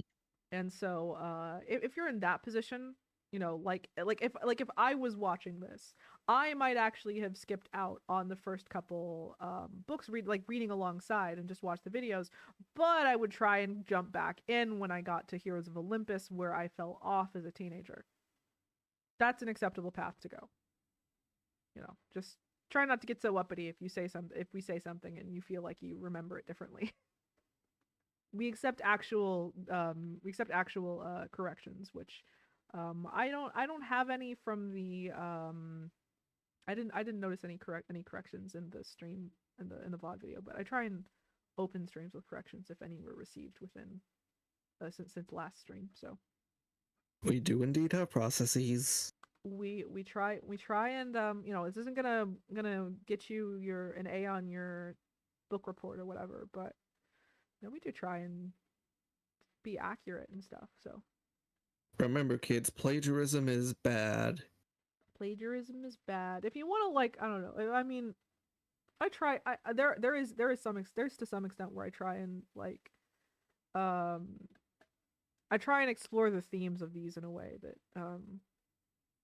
hopefully get You across don't to get people on a who are yeah. hopefully people are less familiar with like this kind of analysis and are wanting to learn through Percy Jackson of all fucking things can hopefully get something out of it. Hopefully make obvious some of the things here and there that I don't know.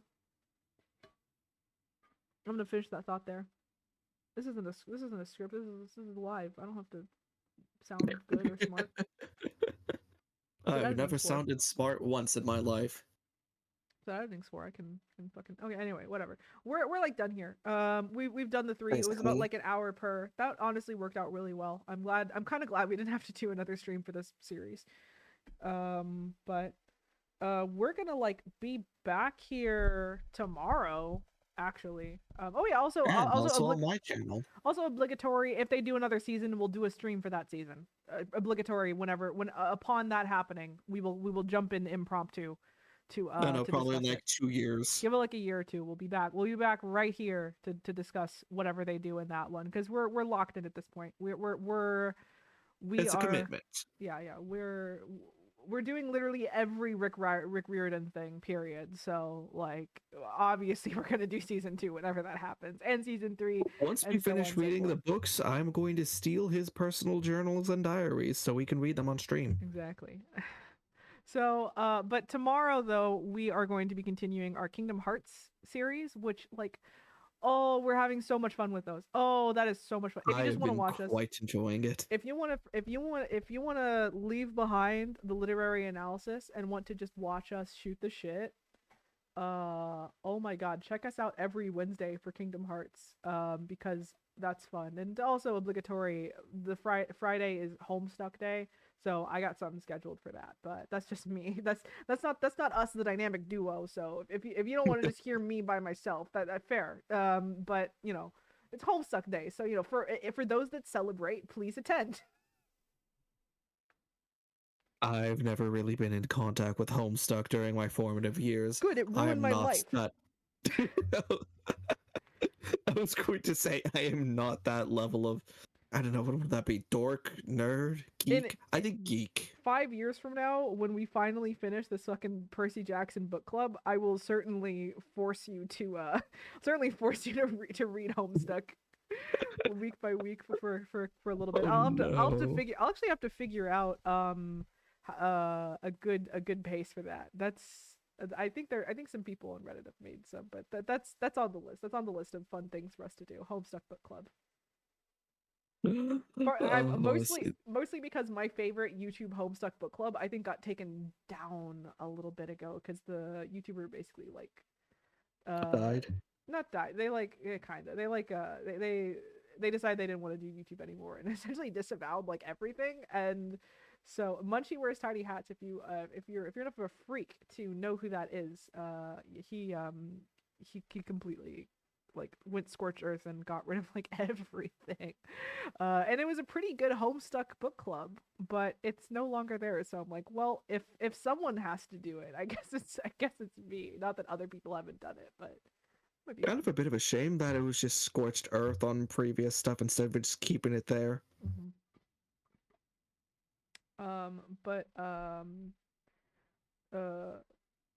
But uh, but yeah, we're done. We're done. We're gonna. I mean, I'm gonna go so I can yap to Luck about Yeek Yeek. on Discord.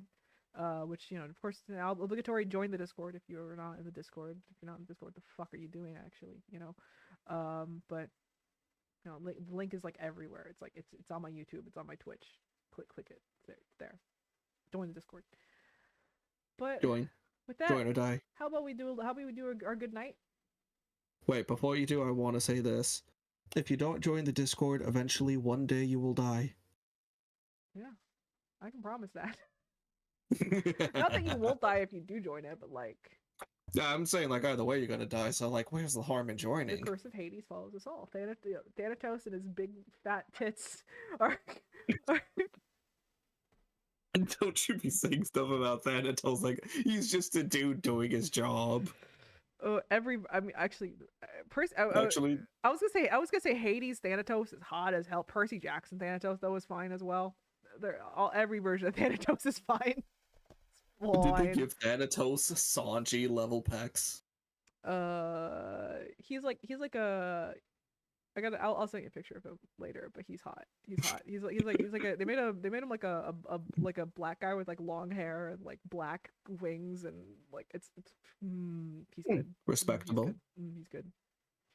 He's good. So The fact you said he's good like 3 times makes me think maybe you really like that design. oh, it's good. Every version of Thanatos is good. This one's very good though. This one's very good though. So yeah, you want to say your sign off and then we say our good nights? Alrighty. Thank you everyone for joining. Lurkers, chatters, here for a little, here for a while. This is Luck, powering off. And remember everyone, lucky days. Do it. Let's do it. 3, 2, 1. Good night. Good night.